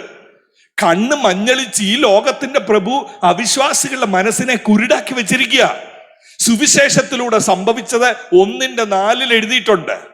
ദുഷ്കാലത്തിൽ നിന്നും, ഈ ദുഷ്ടലോകത്തിൽ നിന്ന്, 3-ാമത്തെ വാക്യം അവസാന ഭാഗം, ദുഷ്ടലോകത്തിൽ നിന്ന് നമ്മെ വിടുവിക്കേണ്ടതിന് നമ്മുടെ പാപങ്ങൾ നിമിത്തം തന്നെത്താൻ അവൻ ഏൽപ്പിച്ചു. എന്താ സുവിശേഷം? സുവിശേഷം എന്ന് പറയുന്നത് അതൊരു വിടുവിക്കലാണ്. ഏതിൽ നിന്നുള്ള വിടുവിക്കലാ? രോഗത്തിൽ നിന്നുള്ള വിടുവിക്കലല്ല, ദുഷ്ടലോകത്തിൽ നിന്നും, പാപത്തിന്റെ സ്വാധീനത്തിൽ നിന്നും ദൈവത്തിന്റെ ശക്തിയാൽ എന്റെ മനസ്സിനെ വിടുവിക്കുന്ന രീതിക്ക് പകരുന്നതാണ്. അതിന് പറയുന്ന പേരാണ് സുവിശേഷത്തിന്റെ ശക്തി. ദുഷ്ലോകത്തിൽ പിടിക്കപ്പെട്ട ഒരാൾക്ക് ഈ ലോകം വലുതായി തോന്നുമെന്ന്. ശരീരത്തിന്റെ ആരോഗ്യം, വസ്തുവിന്റെ വലുപ്പം, മക്കളുടെ വിദ്യാഭ്യാസം, ഇതിനുള്ള ഉപവാസം, ഇതിനുള്ള കയ്യടി, ഇതിനുള്ള ആരാധന. ചിലരുടെ ഞായറാഴ്ച ദിവസത്തെ ഹല്ലേലൂയ കാണുമ്പോൾ അറിയാം, എല്ലാവരും നോക്കി എന്തോ ഇന്ന് സംഭവിച്ചിട്ടുണ്ട്. എന്തോ സംഭവിച്ചേ കഴിയുമ്പോൾ അറിയാം പ്രമോഷൻ കിട്ടി. എന്നാൽ എന്നും ഹല്ലേലൂയ ഹല്ലേലൂയ പറയുന്നവരുടെ ശബ്ദം ഇല്ലാതെ വന്നാൽ അത് കഴിയുമ്പോൾ ചോദിച്ചാൽ മതി, എന്തോ വെച്ചാ ഇന്ന് പറയാനാ പാസ്റ്റർ, ഒരു അഗ്നിശോധനയിലൂടെ പോവാ. എന്തോ അഗ്നിശോധന, ഏതാ ജോലിയുടെ സംബന്ധമായ കാര്യം വേണ്ട. സുവിശേഷം എന്ന് പറയുന്നത് ജോലി തരുന്നതല്ല, സുവിശേഷം എന്ന് പറയുന്നത് പ്രൊമോഷൻ തരുന്നതല്ല. സുവിശേഷം എന്ന് പറയുന്നത് ദുഷ്ടലോകത്തിൽ നിന്നും പാപം നിമിത്തം അടിമപ്പെട്ടിരിക്കുന്ന എന്നെ ദൈവം വിടുവിച്ചു എന്നുള്ള സദ്വർത്തമാനമാണ് സുവിശേഷം. 4-ാം അധ്യായം 4 മുതലുള്ള വാക്യങ്ങളിൽ സുവിശേഷം എന്താന്ന് എഴുതിയിട്ടുണ്ട്. അത് വിടുവിക്കൽ മാത്രമല്ല, അവൻ ന്യായപ്രമാണത്തിന് കീഴിലുള്ളവരെ വിലയ്ക്ക് വാങ്ങിയിട്ട് നാം പുത്രത്വം പ്രാപിക്കേണ്ടതിന് ദൈവം നമ്മളെ തെരഞ്ഞെടുത്തു. അതാ സുവിശേഷം. സുവിശേഷം എന്നുള്ളത് ഒരു വിടുവിക്കലാണ്. സുവിശേഷം എന്നുള്ളത് വില കൊടുത്ത് വാങ്ങുകയാണ്. നഷ്ടപ്പെട്ടവനെ ദൈവ കുടുംബത്തിലേക്ക് തിരികെ പിടിക്കുന്നതാണ് സുവിശേഷം. 4-ാമത്തെ വാക്യത്തിൽ എന്താ സുവിശേഷം? ജീവനുള്ള ദൈവവുമായി ബന്ധമില്ലാത്ത അവസ്ഥയെ വിളിക്കുന്നതാണ് പാപം. എഫെസ്യ ലേഖനം 4:17 എഴുതിയിട്ടുണ്ട്, ജീവനുള്ള ദൈവവുമായി ബന്ധമില്ലാത്ത ദൈവത്തിന്റെ ജീവൻ അവരിൽ ഇല്ല. 2:1 എഴുതിയിട്ടുണ്ട്, പാപത്തിലും അകൃത്യങ്ങളിലും മരിച്ചവരായിരുന്ന നിങ്ങളെ. ഗലാത്യ സഭകളോട് പൗലോസ് പറയുക, ഞാൻ നിങ്ങളെ ഒന്ന് ഓർപ്പിക്കുക കേട്ടോ, നിങ്ങൾ ഇറങ്ങിയിരിക്കുന്നത് എന്തിനു വേണ്ടിയാ? നിങ്ങൾ ഇറങ്ങിയിരിക്കുന്നത് വിടുതലിന് വേണ്ടിയാ. ഏത് വിടുതൽ? ഈ ദുഷ്ടലോകത്തിൽ നിന്നൊരു വിടുതൽ. എന്ത് വിടുതൽ? ഈ ലോകത്തിന്റെ മ്ലേച്ഛതയിൽ നിന്നും, ലോകത്തിന് അനുരൂപമായ ചിന്തകളിൽ നിന്നും സുവിശേഷത്താൽ നിന്റെ ബന്ധനം പൊട്ടി. അതാ സുവിശേഷത്തിന്റെ ശക്തി. നമ്മൾ ആരെങ്കിലും കേട്ടിട്ടുണ്ടോ വേദികളിൽ അങ്ങനെയുള്ള സാക്ഷ്യം? കൺവെൻഷനോ വല്ലതും നമ്മൾ കേട്ടിട്ടുണ്ടോ? ഒരാൾ വന്ന് സാക്ഷ്യം പറയുന്നു, എനിക്ക് മുമ്പേ പണം ഭയങ്കര ഇഷ്ടമായിരുന്നു, സുവിശേഷ നിമിത്തം ഈ ദുഷ്ടലോകത്തിൽ നിന്നും ദൈവം എന്നെ വിടുവിച്ചു. അപൂർവമായിട്ടേ കേട്ടിട്ടുണ്ടായിരിക്കുള്ളൂ. നമ്മൾ കേൾക്കാൻ സാധ്യതയുള്ള സാക്ഷ്യം നേരെ തിരിച്ചാ. യേശുവിനെ അറിയുന്നതിന് മുമ്പ് എനിക്കൊരു സൈക്കിളായിരുന്നു. ഇന്ന് ഞാൻ വീടിന്റെ വെളിയിലോട്ട് ഇറങ്ങുമ്പോൾ 3 കാറാ കിടക്കുന്നത്, ഏതെടുക്കണമെന്ന് അറിയത്തില്ല. ഹല്ലേലൂയ. ഏത് സുവിശേഷമാണിത്? പൗലോസ് ദുഃഖിച്ചത് എന്താണെന്നറിയാമോ? പൗലോസ് ഭയപ്പെട്ടത് എന്താണെന്നറിയാമോ? ഈ ലുസ്ത്രയിലുള്ള സാധാരണ മനുഷ്യരെ പോലെ എൻ്റെ വിശ്വാസികളാകുമോ? ലുസ്ത്രയിലും ഇക്കോന്യത്തിലും അന്ത്യോക്യയിലുമുള്ള സാധാരണ ലോക മനുഷ്യൻ സാക്ഷ്യം പറയുന്നത് പോലെ എൻ്റെ വിശ്വാസിയും സഭയിൽ എഴുന്നേറ്റ് എന്ന് പറയുമോ, എൻ്റെ യേശു എത്ര നല്ലവൻ? എന്തുകൊണ്ട്? വിടുവിച്ചത് കൊണ്ടല്ല, എന്നെ കഴുകിയത് കൊണ്ടല്ല, എനിക്ക് പ്രത്യാശ നൽകിയത് കൊണ്ടല്ല, എനിക്കൊരു വീട് തന്നു. ഞാൻ ചോദിക്കട്ടെ, ഇന്ത്യയിൽ ചില മാസങ്ങൾക്ക് മുമ്പല്ലേ ഒരു വലിയ കല്യാണം നടന്നത്? എത്ര കോടി മുടക്കി? 5000 കോടി, 5000 crores. അംബാനിയുടെ മോന്റെ കല്യാണം. സുവിശേഷം ആവശ്യമാണോ പൈസ ഉണ്ടാക്കാൻ? അങ്ങോട്ട് നോക്കിയാൽ മതിയല്ലോ. സുവിശേഷത്തിൽ വിശ്വസിക്കാത്ത, യേശുവിൽ വിശ്വസിക്കാത്തവർക്ക് നമ്മളെക്കാട്ടിൽ എത്ര ധനമുണ്ട്. ഇനി UK ചെന്നാലും അവിടുത്തെ ഏറ്റവും വലിയ ധനികൻ പെന്തിക്കോസ് ഉപവാസം പ്രാർത്ഥനയിൽ നേടിയതല്ല. അമേരിക്ക ചെന്ന് നോക്ക്, the top richest man in USA, ഇതൊന്നും ബന്ധനം പൊട്ടട്ടെ എന്ന് പറഞ്ഞ് നേടിയവരൊന്നും അല്ല. ഇതെല്ലാം നമ്മളെ കളിപ്പിച്ചു വെച്ചിരിക്കുക. ഏറ്റവും വലിയ സുവിശേഷം എന്ന് പറഞ്ഞാൽ ധനം ഉണ്ടെങ്കിലും ധനം ഇല്ലെങ്കിലും, വാടക വീട്ടിലാണെങ്കിലും സ്വന്തം വീട്ടിലാണെങ്കിലും, സുവിശേഷം എന്ന് പറയുന്നത് ബന്ധനത്തിൽ കിടന്ന് എന്നെ, ദുഷ്ടലോകത്തിൽ പിടിക്കപ്പെട്ട എന്നെ യേശുവിന്റെ രക്തത്താൽ വിടുവിച്ച് കഴുകൽ പ്രാപിച്ചവനായി പുത്രത്വമില്ലാത്ത എന്നെ, ദൈവത്തിന്റെ കുടുംബത്തിൽ നിന്ന് അന്യപ്പെട്ട് കിടന്ന് എന്നെ, എന്റെ ജോലി പോകുന്ന ഞായറാഴ്ചയും ഞാൻ ഹല്ലേലൂയ പറയുന്നത് എന്തെന്ന് ചോദിച്ചാൽ, ദൈവസന്നിധിയിൽ ഇരിപ്പാൻ യോഗ്യതയില്ലാത്ത എന്നെ ദൈവത്തിന്റെ തെരഞ്ഞെടുപ്പ് കൊണ്ട്, ദൈവത്തിന്റെ വലിയ വിളി കൊണ്ട്, സ്നേഹത്തിൽ അവൻ എന്നെ ദത്തെടുത്തത് ഓർക്കുമ്പോ, ഇന്ന് രാത്രി ഇവിടെ ഇരിക്കുന്നവരെ നിങ്ങളുടെ ഹൃദയത്തിൽ നന്ദി കൊണ്ട് നിറയുന്നുണ്ടോ? എന്തിനാ? ഇഷ്ട വസ്ത്രത്തിന്റെ വിലയല്ല, ഇട്ട പാന്റിന്റെ വിലയല്ല, വന്ന വണ്ടിയുടെ വിലയല്ല, എന്നെ രക്ഷിച്ച നാഥന്റെ സ്നേഹം. നരകത്തിൽ പോകാൻ വിധിക്കപ്പെട്ട എന്നെ, ദൈവവുമായിട്ട് ബന്ധമില്ലാത്ത എന്നെ പൗലോസ് ഓർമ്മപ്പെടുത്തുക, മറ്റൊരു സുവിശേഷത്തിലേക്ക് നീ മറിഞ്ഞു പോകരുത്. നീ മറിഞ്ഞു പോകുമോ എന്ന് ഞാൻ ഭയപ്പെടുന്നു, നിന്നെ ഓർത്ത് ഞാൻ വിഷമിക്കുന്നു. എന്താ ചോദിച്ചാൽ, ഈ പ്രത്യാശയിൽ നിന്ന് നമ്മൾ മാറിപ്പോയാൽ സുവിശേഷം എന്നത് എന്താ പ്രിയ ദൈവമക്കളെ? സുവിശേഷത്തിന്റെ നല്ലൊരു നിർവചനം ഞാൻ കാണുന്ന കൊലോസ്യ ലേഖനം 1:3 സുവിശേഷത്തിന്റെ സത്യവചനം എന്നവിടെ ഒരു പദമുണ്ട്. സുവിശേഷത്തിന്റെ സത്യവചനത്തിൽ നിങ്ങൾ മുമ്പ് കേട്ടതായി സ്വർഗത്തിൽ സംഗ്രഹിച്ചിരിക്കുന്ന പ്രത്യാശ. സുവിശേഷം എന്ന് പറയുന്നത് ഈ നാട്ടിൽ കിട്ടുന്നത് എന്തെങ്കിലും അല്ല. ഞാൻ വിശ്വസിക്കുന്നു നമ്മുടെ ആവശ്യങ്ങൾക്ക് യേശു മതിയായവനാ എന്ന് തന്നെയാണ് ഞാൻ വിശ്വസിക്കുന്നത്. നമ്മുടെ ആവശ്യങ്ങൾ സ്തോത്രത്തോടെ അർപ്പിക്കണം. മുൻപേ അവന്റെ രാജ്യവും നീതി അന്വേഷിച്ചാൽ സമൃദ്ധിയല്ല വാഗ്ദത്തം, ആവശ്യമുള്ളത് തരും. പക്ഷേ ഇത് ഇടുക്കമുള്ള വഴിയാണ്, ഇത് ഞെരുക്കമുള്ള പാതയാണ്. അതിന്റെ നടുവിൽ നടക്കുമ്പോഴും സന്തോഷം എന്തെന്ന് ചോദിച്ചാൽ, ലോകമനുഷ്യന്റെ സന്തോഷമല്ല, പ്രത്യാശ കിട്ടിയതിന്റെ സന്തോഷം, യേശുവിനെ കിട്ടിയതിന്റെ സന്തോഷം, വീണ്ടെടുപ്പിന്റെ സന്തോഷം, വില കൊടുത്തു എന്നെ വാങ്ങിയല്ലോ അതോർത്തുള്ള സന്തോഷം. 4-ാം അധ്യായം 6-ാമത്തെ വാക്യത്തിൽ സുവിശേഷം എന്താണെന്നറിയാമോ? ബന്ധമില്ലാത്തവൻ ഇപ്പൊ ആത്മാവിനാൽ എന്തോ വിളിക്കുന്നു. അവൻ അബ്ബാ പിതാവേ എന്ന് വിളിക്കാൻ പുത്രത്വത്തിന്റെ ആത്മാവിനെ നൽകിയെന്ന്. പരിശുദ്ധാത്മാവിനെ കേവലം കാറ്റായും തീയായും കുലുങ്ങാനും കൂവാനും ഉള്ളതാക്കി പലരും മാറ്റി. എന്നാൽ പരിശുദ്ധാത്മാവ് എന്താ യഥാർത്ഥത്തിൽ ചെയ്തത്? പ്രത്യാശയില്ലാത്ത, ദൈവവുമായിട്ട് ബന്ധമില്ലാത്ത എന്നിൽ ആത്മാവ് വരുമ്പോ എന്റെ അകത്തു നിന്നൊരു നിലവിളി, അബ്ബാ പിതാവേ. എന്താ സുവിശേഷം? സുവിശേഷം എന്ന് പറയുന്നത് മിഥ്യാമൂർത്തികളുടെ മുമ്പിൽ നിന്ന് എന്നെ, സ്വഭാവത്താൽ ദൈവങ്ങളല്ലാത്തവരുടെ മുമ്പിൽ നിന്ന് എന്നെ ഇന്ന് ജീവനുള്ള ദൈവവുമായി ഘടിപ്പിച്ച ഒരു ഒരു ലൈവ് റിലേഷൻഷിപ്പ് എനിക്ക് കിട്ടിയെന്ന്. രോഗം വരാത്തതല്ല സുവിശേഷം. ICUവിൽ കിടക്കണ്ട വന്നാലും അവിടെയും ഈ കോള് വർക്കാവും. ഏത് കോള്? അബ്ബാ പിതാവേ എന്ന കോള്. അബ്ബാ പിതാവേ എന്ന കോള് വിളിക്കുമ്പോ എപ്പോഴും സൗഖ്യത്തിന്റെ മറുപടിയുമല്ലായിരിക്കും. ചിലപ്പോ രോഗശയ്യ അനുവദിച്ച് വന്നേക്കാം.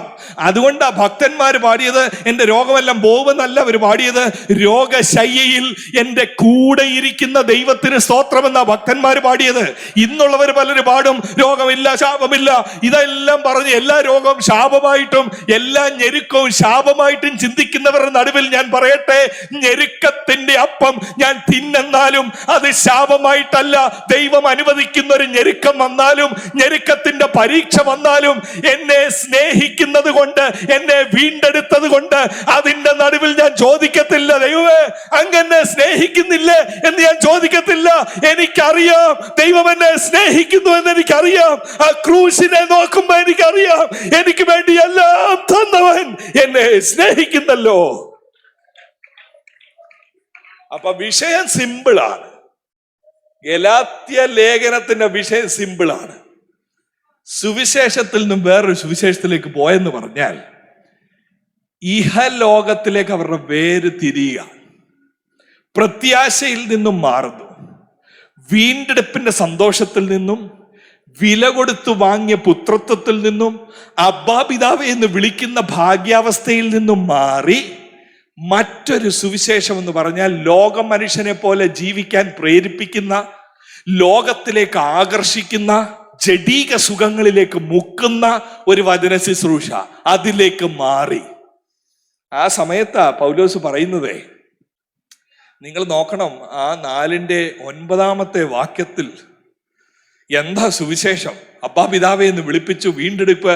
ഈ 4:9 കാര്യമുണ്ട്, ഇപ്പോഴോ ദൈവത്തെ അറിഞ്ഞു. അപ്പൊ മുമ്പേ, സുവിശേഷത്തിന് മുമ്പേ അറിയത്തില്ല, സ്വഭാവത്താൽ ദൈവങ്ങളല്ലാത്തവരുടെ മുമ്പിലായി നിന്നേ.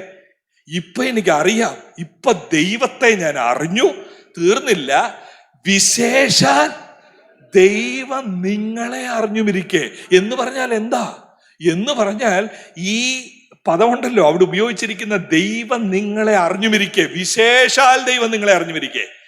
ആ പദം പഴയ നിയമത്തിൽ വന്നിരിക്കുന്നത് ഉൽപ്പത്തി പുസ്തകം 18:19 അബ്രഹാമിനോടുള്ള ബന്ധത്തിലും, ആമോസ് 3:2 ഇസ്രായേലിനോടുള്ള ബന്ധത്തിലും, യെരമ്യാവ് 1:5 പ്രവാചകനായ യെരമ്യാവിനോടുള്ള ബന്ധത്തിലുമാണ്. എന്തോ അബ്രഹാമിനോട് പറയുന്നത്, എനിക്ക് നിന്നെ അറിയാം അബ്രഹാമേ എന്ന് പറഞ്ഞാൽ ഞാൻ നിന്നെ തെരഞ്ഞെടുത്തിരിക്കുന്നു എന്നാണ് അതിന്റെ അർത്ഥം. ആമോസ് 3:2 ഇസ്രായേലിനോട് ബന്ധം, ഇസ്രായേലിനെ എനിക്ക് അറിയാമെന്ന് പറഞ്ഞാൽ ഇസ്രായേലിനെ ഞാൻ തെരഞ്ഞെടുത്തിരിക്കുന്നു. യെരമ്യാവിനോടുള്ള ബന്ധത്തിൽ യെരമ്യാവിനെ എനിക്ക് അറിയാമെന്ന് പറഞ്ഞാൽ നിന്റെ അമ്മയുടെ ഉദരത്തിലെ ഞാൻ നിന്നെ തെരഞ്ഞെടുത്തിരിക്കുന്നു. ഗലാത്യ ആൾക്കാരോട് സുവിശേഷം പറയുന്നത്, നിങ്ങൾ ദൈവത്തെ അറിഞ്ഞു, വിശേഷാൽ ദൈവം നിങ്ങളെ അറിഞ്ഞും ഇരിക്കെന്ന് പറഞ്ഞാൽ ദൈവത്തിന്റെ തെരഞ്ഞെടുപ്പ് നിന്റെ മേലുണ്ട്. അതാണ് അപ്പോസ്തല പ്രവൃത്തി 13:48 പറയുന്നത്, ജാതികൾ ഇത് കേട്ട് സന്തോഷിച്ച് ദൈവവചനത്തെ മഹത്വപ്പെടുത്തി. അടുത്തൊരു വാക്കുണ്ട്, നിത്യജീവനായി നിയമിക്കപ്പെട്ടവരെല്ലാവരും വിശ്വസിച്ചു. ഇന്നിവിടെ വന്നിരിക്കുന്ന നമുക്ക് കിട്ടിയ ഏറ്റവും വലിയ ഭാഗ്യാവസ്ഥ എന്താണെന്നറിയോ? നിത്യജീവനായി നിയമിക്കപ്പെട്ടവരാണ് ഇന്നിവിടെ വന്നിരിക്കുന്നത്. വിശേഷാൽ ദൈവം നിങ്ങളെ അറിഞ്ഞിരുന്നു. നിങ്ങൾ ദൈവത്തെ അറിഞ്ഞത് മാത്രമല്ല, നമ്മൾ ദൈവത്തെ അറിയുന്നതിന് മുമ്പ് വിശേഷാൽ യെരമ്യാവിനെ തെരഞ്ഞെടുത്തതുപോലെ, അബ്രഹാമിനെ തെരഞ്ഞെടുത്തതുപോലെ, ഇസ്രായേലിനെ തെരഞ്ഞെടുത്തതുപോലെ ജോയെ വിശേഷാൽ ദൈവം അറിഞ്ഞിരുന്നു. ആ അറിവാണ്, ആ തെരഞ്ഞെടുപ്പാണ്. അതുകൊണ്ട് എഫേസ്യ ലേഖനം 1:5 സ്നേഹത്തിൽ അവൻ നമ്മളെ മുൻ നിയമിച്ചു എന്ന് പറയുന്നത്. ഇന്നിവിടെ വന്നിരിക്കുന്ന നിങ്ങൾക്ക് ഭാഗ്യാവസ്ഥ തിരിച്ചറിയുന്നുണ്ടോ? അനേകർ സുവിശേഷം കേട്ടിട്ടും നമ്മുടെ ഹൃദയം തുറന്നു വന്നത് നമ്മൾ സൺഡേ സ്കൂൾ പഠിച്ചത് കൊണ്ടല്ല, നമ്മുടെ മാതാപിതാക്കൾ ഏതോ വലിയ ഭക്തരായത് കൊണ്ടല്ല, നമ്മളെ വിശേഷാൽ ദൈവം അറിഞ്ഞിരുന്നു.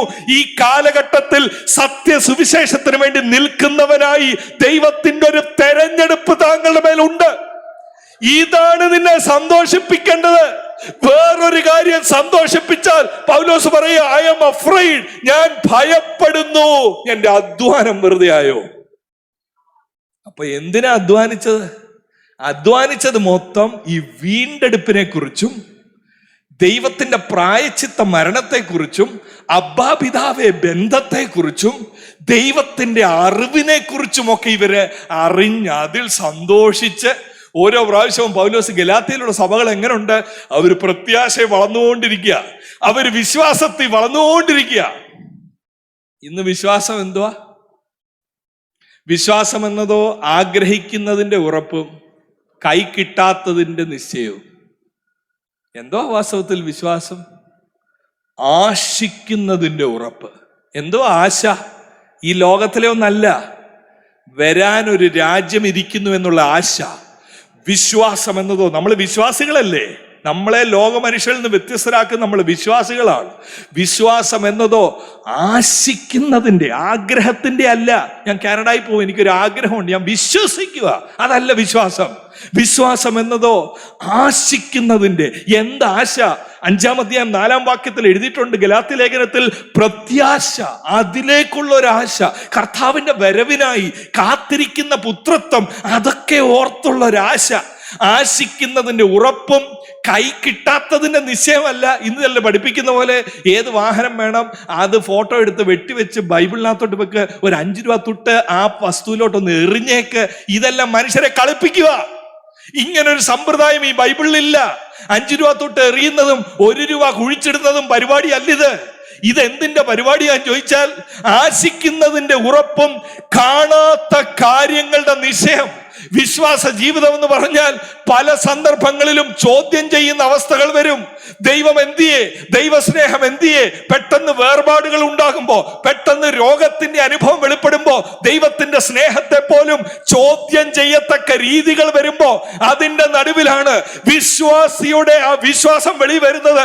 ഞാൻ അറിയുന്നു എന്റെ ആത്മമണവാളൻ ജീവിക്കുന്നു, ആശിക്കുന്നതിന്റെ ഉറപ്പ്, കാണാത്ത കാര്യങ്ങളുടെ നിശ്ചയം. ഇതെല്ലാം ഉൾക്കൊള്ളുന്ന ഒരു പാട്ടുണ്ട് കേട്ടോ. ഈയിടെ എന്നെ ഒത്തിരി സന്തോഷിപ്പിക്കുന്ന ഒരു പാട്ടാണ്. ഒരിക്കൽ പാപാന്ധകാര കുഴിയതിൽ ഞാൻ, സുവിശേഷമാണ് കേട്ടോ. ഒരിക്കൽ പാപാന്ധകാര കുഴിയതിൽ ഞാൻ മരിച്ചവനായി കിടന്നോരിടത്തു നിന്നു. അടുത്ത എന്താ? ഉയർത്തിന്നോളം എന്നെ. എന്തുവാ ഉയർത്തിയത്? നമ്മുടെ വാഹനത്തിന്റെ ഉയർച്ചയല്ല പറയുന്നതെന്ന്.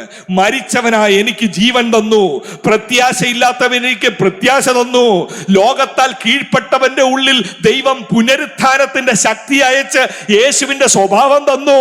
ഉയർത്തിന്നോളം എന്നെ നിർത്തിയവൻ ഉറപ്പുള്ള പാറയാകും ക്രിസ്തുയേശുവിൽ.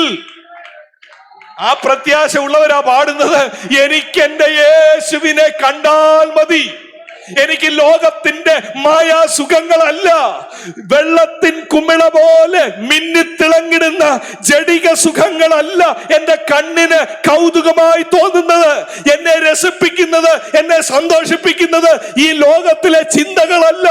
എന്റെ ആത്മമണവാളനായ യേശുവിനെ എനിക്ക് കാണണം. ഈ ഹത്തിലെ മായാസുഖം എനിക്ക് വിട്ടാൽ മതി.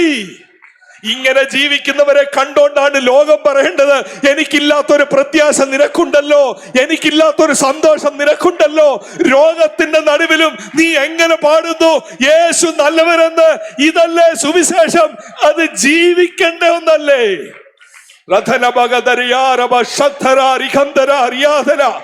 ചിലരുടെ ഹൃദയങ്ങളെ ദൈവം ഈ പ്രത്യാശയാൽ ഇന്ന് രാത്രി പണിയുന്ന രാത്രിയാണ്. നിന്റെ ഉള്ളിലേക്ക് പ്രത്യാശ മടങ്ങി വരട്ടെ, വീണ്ടെടുപ്പിന്റെ സന്തോഷം മടങ്ങി വരട്ടെ. പ്രായച്ചിത്ത മരണത്തിലൂടെ നമുക്ക് ലഭിച്ച സൗഭാഗ്യത്തിന്റെ ശ്രേഷ്ഠത. കർത്താവേ, ഞങ്ങളെ തെരഞ്ഞെടുത്തതിനായി സ്തോത്രം, ഞങ്ങളെ രക്ഷിച്ചതിനായി സ്തോത്രം. അപ്പാ പിതാവേ എന്ന് വിളിക്കാൻ പുത്രത്വത്തിന്റെ ആത്മാവിനെ തന്നതിനായി സ്തോത്രം. ഇതൊക്കെ കണ്ടിറങ്ങിയ ഒരാള് മണ്ണെ പ്രതി മാണിക്യം വിടത്തില്ലെന്ന്. പക്ഷെ ഇന്നത്തെ ആത്മീയ ഗോളത്തിന് എന്തു പറ്റി? നമ്മൾ ഗലാത്യ സഭയ്ക്ക് പറ്റിയത് നമുക്ക് പറ്റി. കേട്ടായിരുന്നു സുവിശേഷം ഒരിക്കൽ, പക്ഷേ അറിയാതെ മറ്റൊരു സുവിശേഷത്തിലേക്ക് മറിഞ്ഞു. നമ്മുടെ സാക്ഷ്യങ്ങൾ കേൾക്കുമ്പോൾ അറിയാം ഇത് മറ്റൊരു സുവിശേഷമാണ്. പ്രത്യാശ പോയി. ഒരു സമയത്ത് മാറാനാഥ എന്ന് പറഞ്ഞ് പിരിഞ്ഞവർ പിന്നെ കാണാമെന്ന് പറഞ്ഞ് പിരിയുന്നു. ചിലരുടെയൊക്കെ ഉള്ളിലെ പ്രാർത്ഥന ഇപ്പോഴൊന്നും വരരുത് എന്നാ. ഫ്ലാറ്റിന് അഡ്വാൻസ് കൊടുത്തിട്ടേ ഉള്ളൂ, ഇന്റീരിയർ ഡിസൈനിങ് തുടങ്ങിയിട്ടേ ഉള്ളൂ, എല്ലാം കഴിഞ്ഞിട്ടൊന്ന് സ്വസ്ഥമായിട്ട് എൻ്റെ യേശു വന്നാൽ മതി എന്നാണ്. ഇതൊന്നും ചുമ്മാ ഞാൻ പറയുന്നതല്ല, സംസാരം കേൾക്കുമ്പോൾ അറിയാവുന്ന. 2025 നിങ്ങളെ ഒരു ഭയം ഭരിക്കണം. എന്തിന്റെ ഭയമാണെന്നറിയാം? ഞാൻ വെള്ള ഉടുപ്പിട്ടത് വെറുതെ ആകരുതേ കർത്താവേ, ഞാൻ രക്ഷിക്കപ്പെട്ടത് വെറുതെ ആകരുതേ കർത്താവേ, എന്റെ അധ്വാനം വെറുതെ ആകരുതേ കർത്താവേ, നാട്ടുകാരെല്ലാം എന്നെ പുച്ഛിച്ചത് വെറുതെ ആകരുതേ കർത്താവേ. എനിക്ക് എങ്ങനെങ്കിലും ദൈവസന്നിധി ചെല്ലണം, എനിക്ക് എങ്ങനെങ്കിലും നിത്യതയിൽ ചെല്ലണം. ഈ ലോകത്തിൽ എന്തെങ്കിലും കുറവ് വന്നാലും സാരമില്ല, എനിക്ക് എന്റെ യേശുവിനെ ഒന്ന് കണ്ടാ മതി. അല്ലേ? ശുശ്രൂഷ ചെയ്തത് ഉൾപ്പെടെ വെറുതെയാവും. പൗലോസ് അതല്ലേ പറഞ്ഞ് എന്റെ അധ്വാനം വെറുതെ ആയി പോകുമോ എന്ന് ഞാൻ ഭയക്കുന്നു എന്ന് പറഞ്ഞാൽ താൻ പേടിച്ചിരുന്നെന്ന്. ഇവരാരും വിശ്വാസത്തിൽ നിന്ന് പോയില്ല. ആ രീതിയിൽ എല്ലാരും സഭയിരിപ്പുണ്ട്, കൈയടിച്ചോണ്ടിരിപ്പുണ്ട്. പോയത് എന്താണെന്നറിയാമോ? ഞാൻ ആ വാക്ക്, ഈ 11ാമത്തെ വാക്യത്തിന്റെ അധ്വാനം എന്നുള്ളത് മാത്രമേ നമ്മൾ ചിന്തിച്ചുള്ളൂ. 2ാമത്തെ ഭാഗത്ത് ഞാൻ ഭയക്കുന്നു എന്നുള്ളൊരു വാക്കില്ലേ, ആ ഭയം എന്നുള്ളത് പൗലോസ് എവിടൊക്കെയാണെന്ന് അറിയാമോ വേറെ പറയുന്നത്? 2 കൊരിന്ത്യർ 11ാമത്തെ അധ്യായം 3ാമത്തെ വാക്യത്തിൽ. അത് കഴിഞ്ഞിട്ട് നമ്മൾ ഈ പാട്ടൊന്ന് പാടും കേട്ടോ. ആത്മാവിൽ പ്രത്യാശയുടെ നിറവിൽ എനിക്കെന്റെ യേശുവിനെ കണ്ടാൽ മതി എന്നുള്ള ആ പാട്ട് പാടിയാ നമ്മൾ ഇന്നത്തെ ഈ ആരാധന നിർത്താൻ പോകുന്നത്. എന്നാൽ ഈ ഭയത്തെക്കുറിച്ചൊന്ന് കാണണം. പൗലോസിനെ ഭരിച്ച ഭയം എന്താ? പൗലോസിനെ ഭരിച്ച ഭയം, യോ കപ്പൽ ഛേദം വരുമോ, യോ സാമ്പത്തികം, കുഞ്ഞുങ്ങളുടെ ഫീസ്, ഇതല്ല. 2 കൊരിന്ത്യർ 11:3 എന്നാൽ സർപ്പം ഹവ്വായെ 11:3 എന്നാൽ സർപ്പം ഹവ്വായെ ഉപായത്താൽ ചതിച്ചതുപോലെ നിങ്ങളുടെ മനസ്സ് ക്രിസ്തുവിനോടുള്ള ഏകാഗ്രതയും നിർമ്മലതയും വിട്ട് വഷളായി പോകുമോ എന്ന് ഞാൻ ഭയപ്പെടുന്നു. ഒരാത്മീകന്റെ ഭയം ഈ ലോകത്തിലെ ഭയമല്ലെന്ന്. 2025 എന്റെ ജോലി പോകുമോ അതല്ല ഭയം. 2025 വിസ കിട്ടുമോ അതല്ല ഭയം. 2025 ഒരു സ്കാനിങ്ങിന് പോകുന്നുണ്ട്. ഇതെല്ലാം ദൈവത്തിന്റെ കരങ്ങളിൽ കൊടുക്ക്. നമ്മളെ ഭരിക്കേണ്ട ഒറ്റ ഭയമേ ഉള്ളൂ, എന്റെ മനസ്സ് ഈ ലോകത്തിലേക്കായി പോമോ, എന്റെ അധ്വാനം വെറുതെ ആയി പോമോ. 2 കൊരിന്ത്യർ 12:21 പറയുന്നു, ഞാൻ നിങ്ങളുടെ അടുക്ക വരുമ്പോ സുവിശേഷം നിങ്ങളോട് ഞാൻ പറഞ്ഞു, നിങ്ങളിൽ ചിലരെ ഞാൻ സ്നാനപ്പെടുത്തി. പൗലോസിന്റെ ഭയം എന്താണെന്നറിയോ? ഞാൻ വരുമ്പോ നിങ്ങളിൽ അശുദ്ധി, ദുർനടപ്പ്, ദുഷ്കാമം എന്നിവയെക്കുറിച്ച് മാനസാന്തരപ്പെടാത്ത പലരെയും ചൊല്ലി ഖേദിപ്പാൻ സംഗതി വരുമോ എന്ന് ഞാൻ ഭയപ്പെടുന്നു. പൗലോസിനെ ഭയപ്പെടുത്തിയത് സഭയിൽ ആള് കുറഞ്ഞതല്ല, പൗലോസിനെ ഭയപ്പെടുത്തിയത് ആരാധിപ്പാൻ ഇടമില്ലാത്തതല്ല. ഇതിന്റെ എല്ലാം നടുവിൽ പൗലോസ് പീഡനങ്ങൾ വരുമ്പോ പറയുന്നത്, എന്നെ ശക്തനാക്കുന്നവൻ മുഖാന്തരം ഞാൻ സകലത്തിലും മതിയായവനാ. പക്ഷേ തന്നെ ഭയപ്പെടുത്തിയത് നിത്യത നഷ്ടമാകുമോ എന്റെ വിശ്വാസികൾക്ക്? അവരെ വചനം പഠിപ്പിച്ചിട്ട് അവരുടെ മനസ്സ് ലോകത്തിലേക്ക് പോകുമോ? സർപ്പം ഹവ്വായെ ഉപായത്തെ ചതിച്ചതുപോലെ എന്റെ വിശ്വാസികളെ ഞാൻ പഠിപ്പിച്ചു, പക്ഷെ അവര് ഈ ലോകത്തിന്റെ പുറകെ പോകുമോ? അവരിൽ അശുദ്ധി വരുമോ? അവരിൽ ദുർനടപ്പ് വരുമോ? അവരിൽ ദ്വന്ദ്പക്ഷം വരുമോ? എന്നിട്ട് പറയുക കേട്ടോ, 1 തെസ്സലോനിക്കർ 3:5 പറയുക, പരീക്ഷകൻ നിങ്ങളെ പരീക്ഷിച്ചുവോ, ഞങ്ങളുടെ പ്രയത്നം വെറുതെ ആയി പോയോ എന്ന് ഭയപ്പെട്ട്. എന്റെ ഭയം എന്താണെന്നറിയാമോ? ഇന്ന് 1, കർത്താവ് എന്നിൽ ചൊരിഞ്ഞ കൃപയെ ഞാൻ നഷ്ടപ്പെടുത്തി കളയുമോ എന്നൊരു ഭയം. എന്റെ ഭയം, കർത്താവേ എന്റെ അവസാന ശ്വാസം വരെ യഥാർത്ഥമായി ദൈവവചനം പ്രസംഗിച്ച് അവസാനിപ്പിക്കാനുള്ള കൃപ എനിക്ക് നൽകണമേ. 2-മത്തെ ഭയം, യഥാർത്ഥ വചനം, പ്രീച്ചിങ്ങിനെ കുറിച്ച്, പ്രസംഗത്തെ കുറിച്ച് പറയുന്ന ഒരു വാക്കുണ്ട് കേട്ടോ, പ്രീച്ചിങ് ഈസ് ഡേഞ്ചറസ്. വളരെ പേടിച്ച് ചെയ്യേണ്ട ഒരു കാര്യമാണ്. കാരണം പ്രസംഗിക്കുന്നയാള് പ്രസംഗത്തിന് ദൈവസന്നിധിയിൽ കണക്ക് കൊടുക്കണം. വിശ്വാസികളുള്ള ബന്ധത്തിൽ പ്രീച്ചിങ് ഈസ് ഡേഞ്ചറസ്. കാരണം നിങ്ങൾ കേൾക്കുന്നത് യഥാർത്ഥ ദൈവശബ്ദമാണെങ്കിൽ അതിന്റെ വെളിച്ചത്തിൽ തീരുമാനങ്ങൾ എടുക്കുന്നില്ല എങ്കിൽ അത് വലിയ ഡേഞ്ചറസ് കാര്യമാണ്.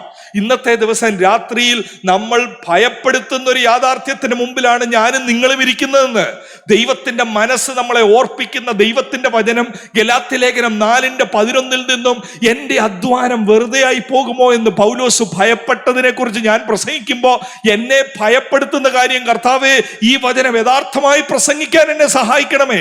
നിങ്ങളെ ഭയപ്പെടുത്തേണ്ട കാര്യം, ഈ സന്ദേശം 2025 ആരംഭത്തിൽ ഞാൻ കേട്ടിട്ട് എന്റെ അധ്വാനം അതിനെക്കുറിച്ചൊരു ഭയം എന്നിൽ വരുന്നില്ല എങ്കിൽ, നിത്യതയെക്കുറിച്ചുള്ള ഒരു ചിന്ത, വിശുദ്ധിയെക്കുറിച്ചൊരു വ്യഗ്രത, ദൈവം എനിക്ക് വളരണം ഈ വർഷം, അത് വരുന്നില്ല എങ്കിൽ ഭയക്കണം. ഞാൻ ചോദിക്കട്ടെ, നമ്മുടെ കുഞ്ഞുങ്ങളെയൊക്കെ കാണുമ്പോഴേ നമുക്ക് ഭയമുണ്ടോ? പലപ്പോഴും കുഞ്ഞുങ്ങളെ നല്ലതായിട്ട് പഠിക്കുമ്പോൾ അവര് 4 സർട്ടിഫിക്കറ്റും വാങ്ങിച്ച് ട്രോഫിയും വാങ്ങിച്ചുകൊണ്ട് വരുമ്പോൾ നമ്മൾ ഓർക്കുന്നത് എല്ലാം ശരിയായി.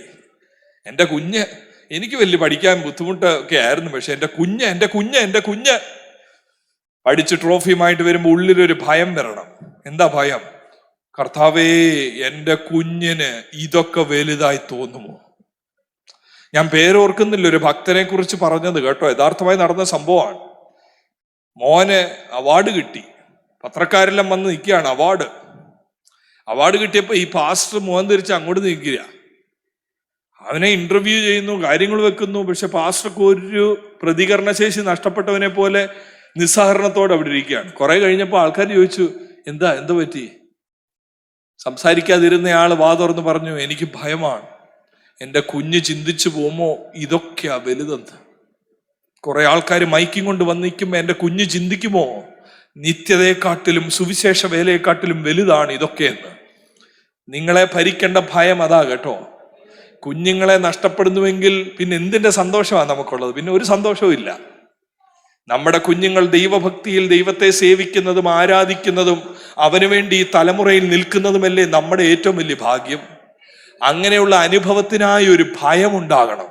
അവരുടെ സാമ്പത്തിക സൗകര്യത്തിൽ നമ്മൾ സന്തോഷിക്കാതെ ഓരോ വാഹനം പുതുതായിട്ട് വാങ്ങിക്കുമ്പോഴും മോനോട് പപ്പായ്ക്ക് ഒരു പേടിയുണ്ട് കേട്ടോ, മോളെ ഇതല്ല വലുത്, മോനെ ഇതല്ല വലുത്.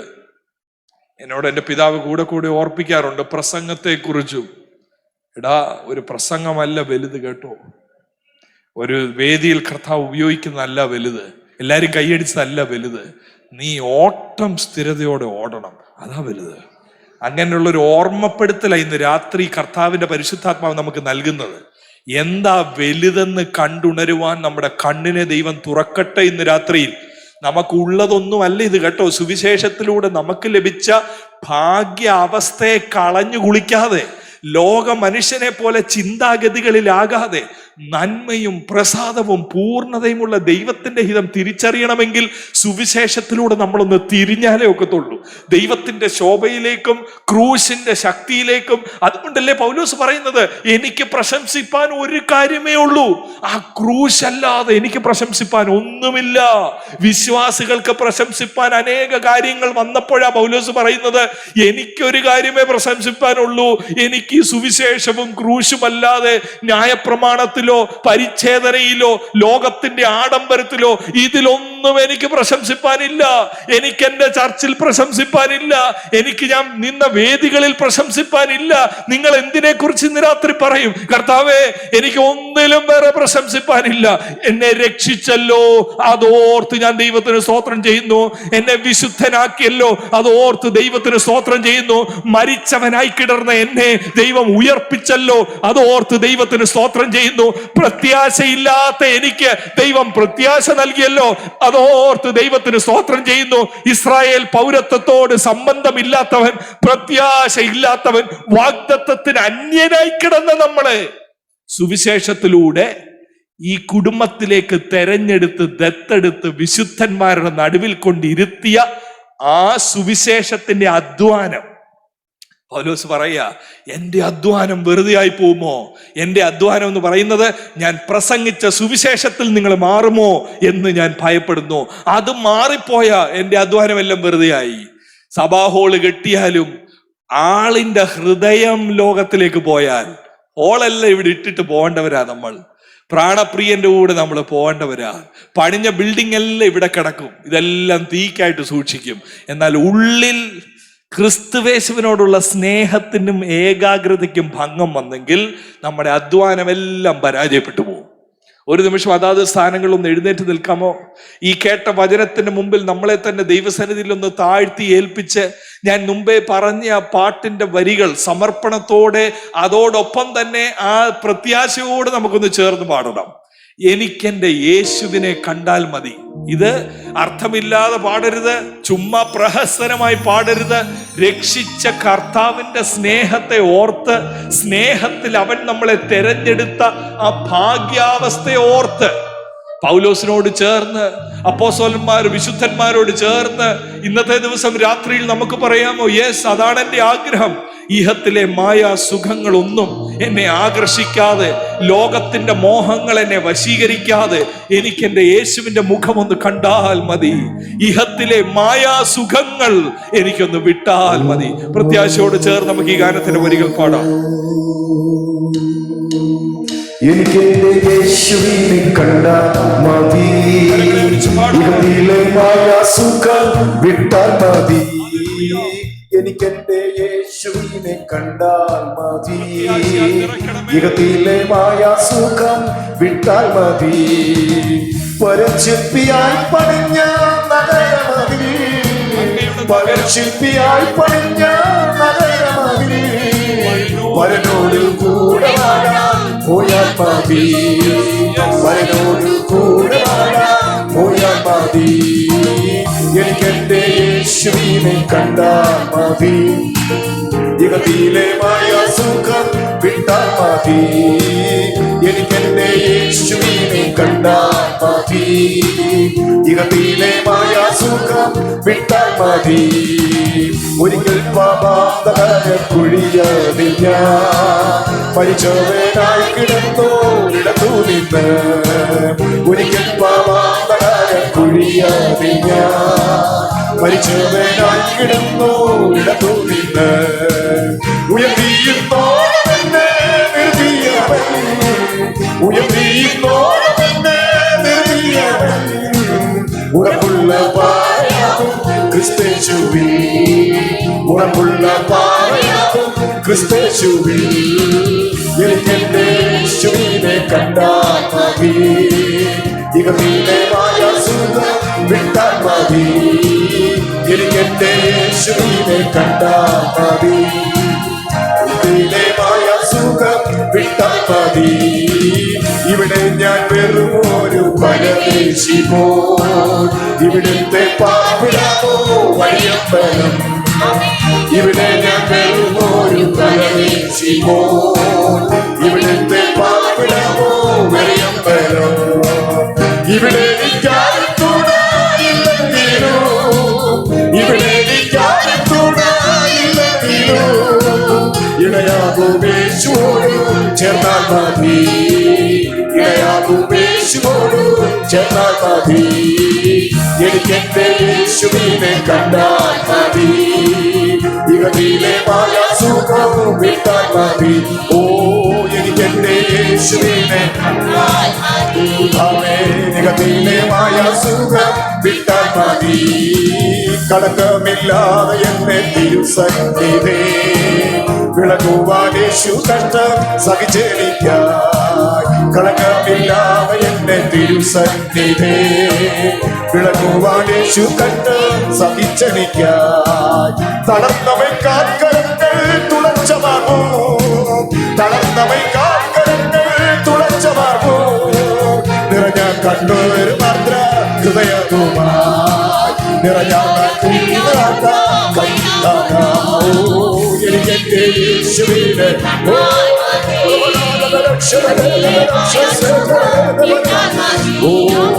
എനിക്കെന്റെ യേശുവിനെ കണ്ടാൽ മതി ഇതിലമായ വിട്ടാൽ മതി പ്രിയനെനിക്കെനിയെ ഗുണമൊക്കെയോ ഉയർത്തിയിട സുവിശേഷ കൊടി മട്ടിൽ പ്രിയനെനിക്കെനിയെ ഗുണമൊക്കെയും ഉയർത്തിയിട സുവിശേഷ കൊടി മട്ടിൽ ഇളക്കമില്ലാത്ത നാട്ടിൽ വസിച്ചിടുവാൻ ഇളക്കമില്ലാത്ത നാട്ടിൽ വസിച്ചിടുവാൻ തിടുക്കമാണ് മണാളെ വന്നാൽ മതി തിടുക്കമാണ് മണാളെ വന്നാൽ മതി ചെറുപ്പടാ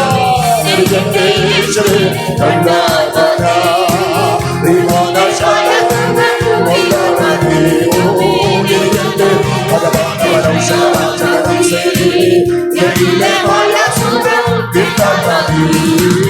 ഇവിടെ ഞാൻ വെറുമൊരു പരദേശിപ്പോ ഇവിടുത്തെ പാപിടാമോ ഇവിടെ പരദേശിപ്പോ ഇവിടുത്തെ പാപിടാമോ വയ്യപ്പനോ ഇവിടെ ഇവിടെ ഇടയാകുമേശുവോടും ചേർന്നാൽ മതി ഇടയാകുമേശുവോടും ചേർന്നാൽ മതി എന്റെ യേശുവിൻ കണ്ടാൽ മതി ഇകമീലമായ സുഖം വിട്ടാൽ മതി എന്റെ യേശുവിനെ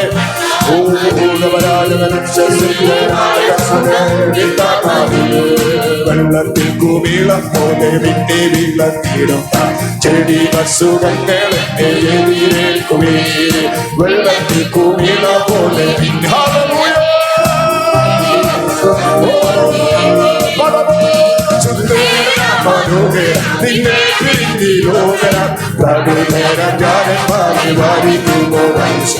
മണ്ണെ പ്രതി മാണിക്കം വെടിയുമില്ല ഈ മണ്ണെ പ്രതി മാണിക്കം വെടിയുമില്ല സുന്ദര നിന്നെ പ്രാകൃതരെ ബാധിക്കുമോ മനസ്സിലാക്കൂ മണ്ണെ പ്രതി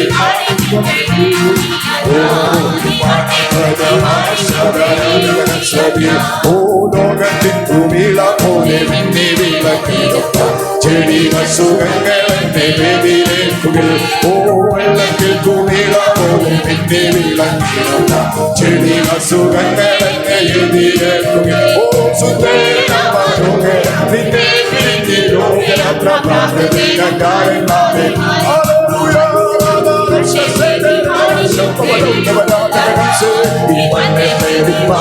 പേടിയുമില്ല ഞാൻ. ഓ പ്രേമമെന്നിൽ വർദ്ധിക്കും പ്രിയനോടു ഞാൻ എന്നെ ജീവിച്ചിടുന്നേ. പ്രേമമെന്നിൽ വർദ്ധിക്കും പ്രിയനോട് ചെയ്യുവാൻ ഞാൻ എന്നെ ജീവിച്ചിടുന്നേ.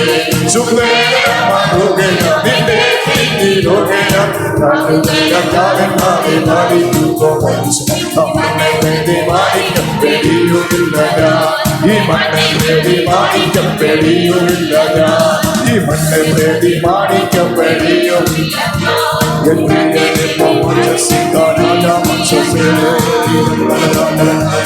Oh,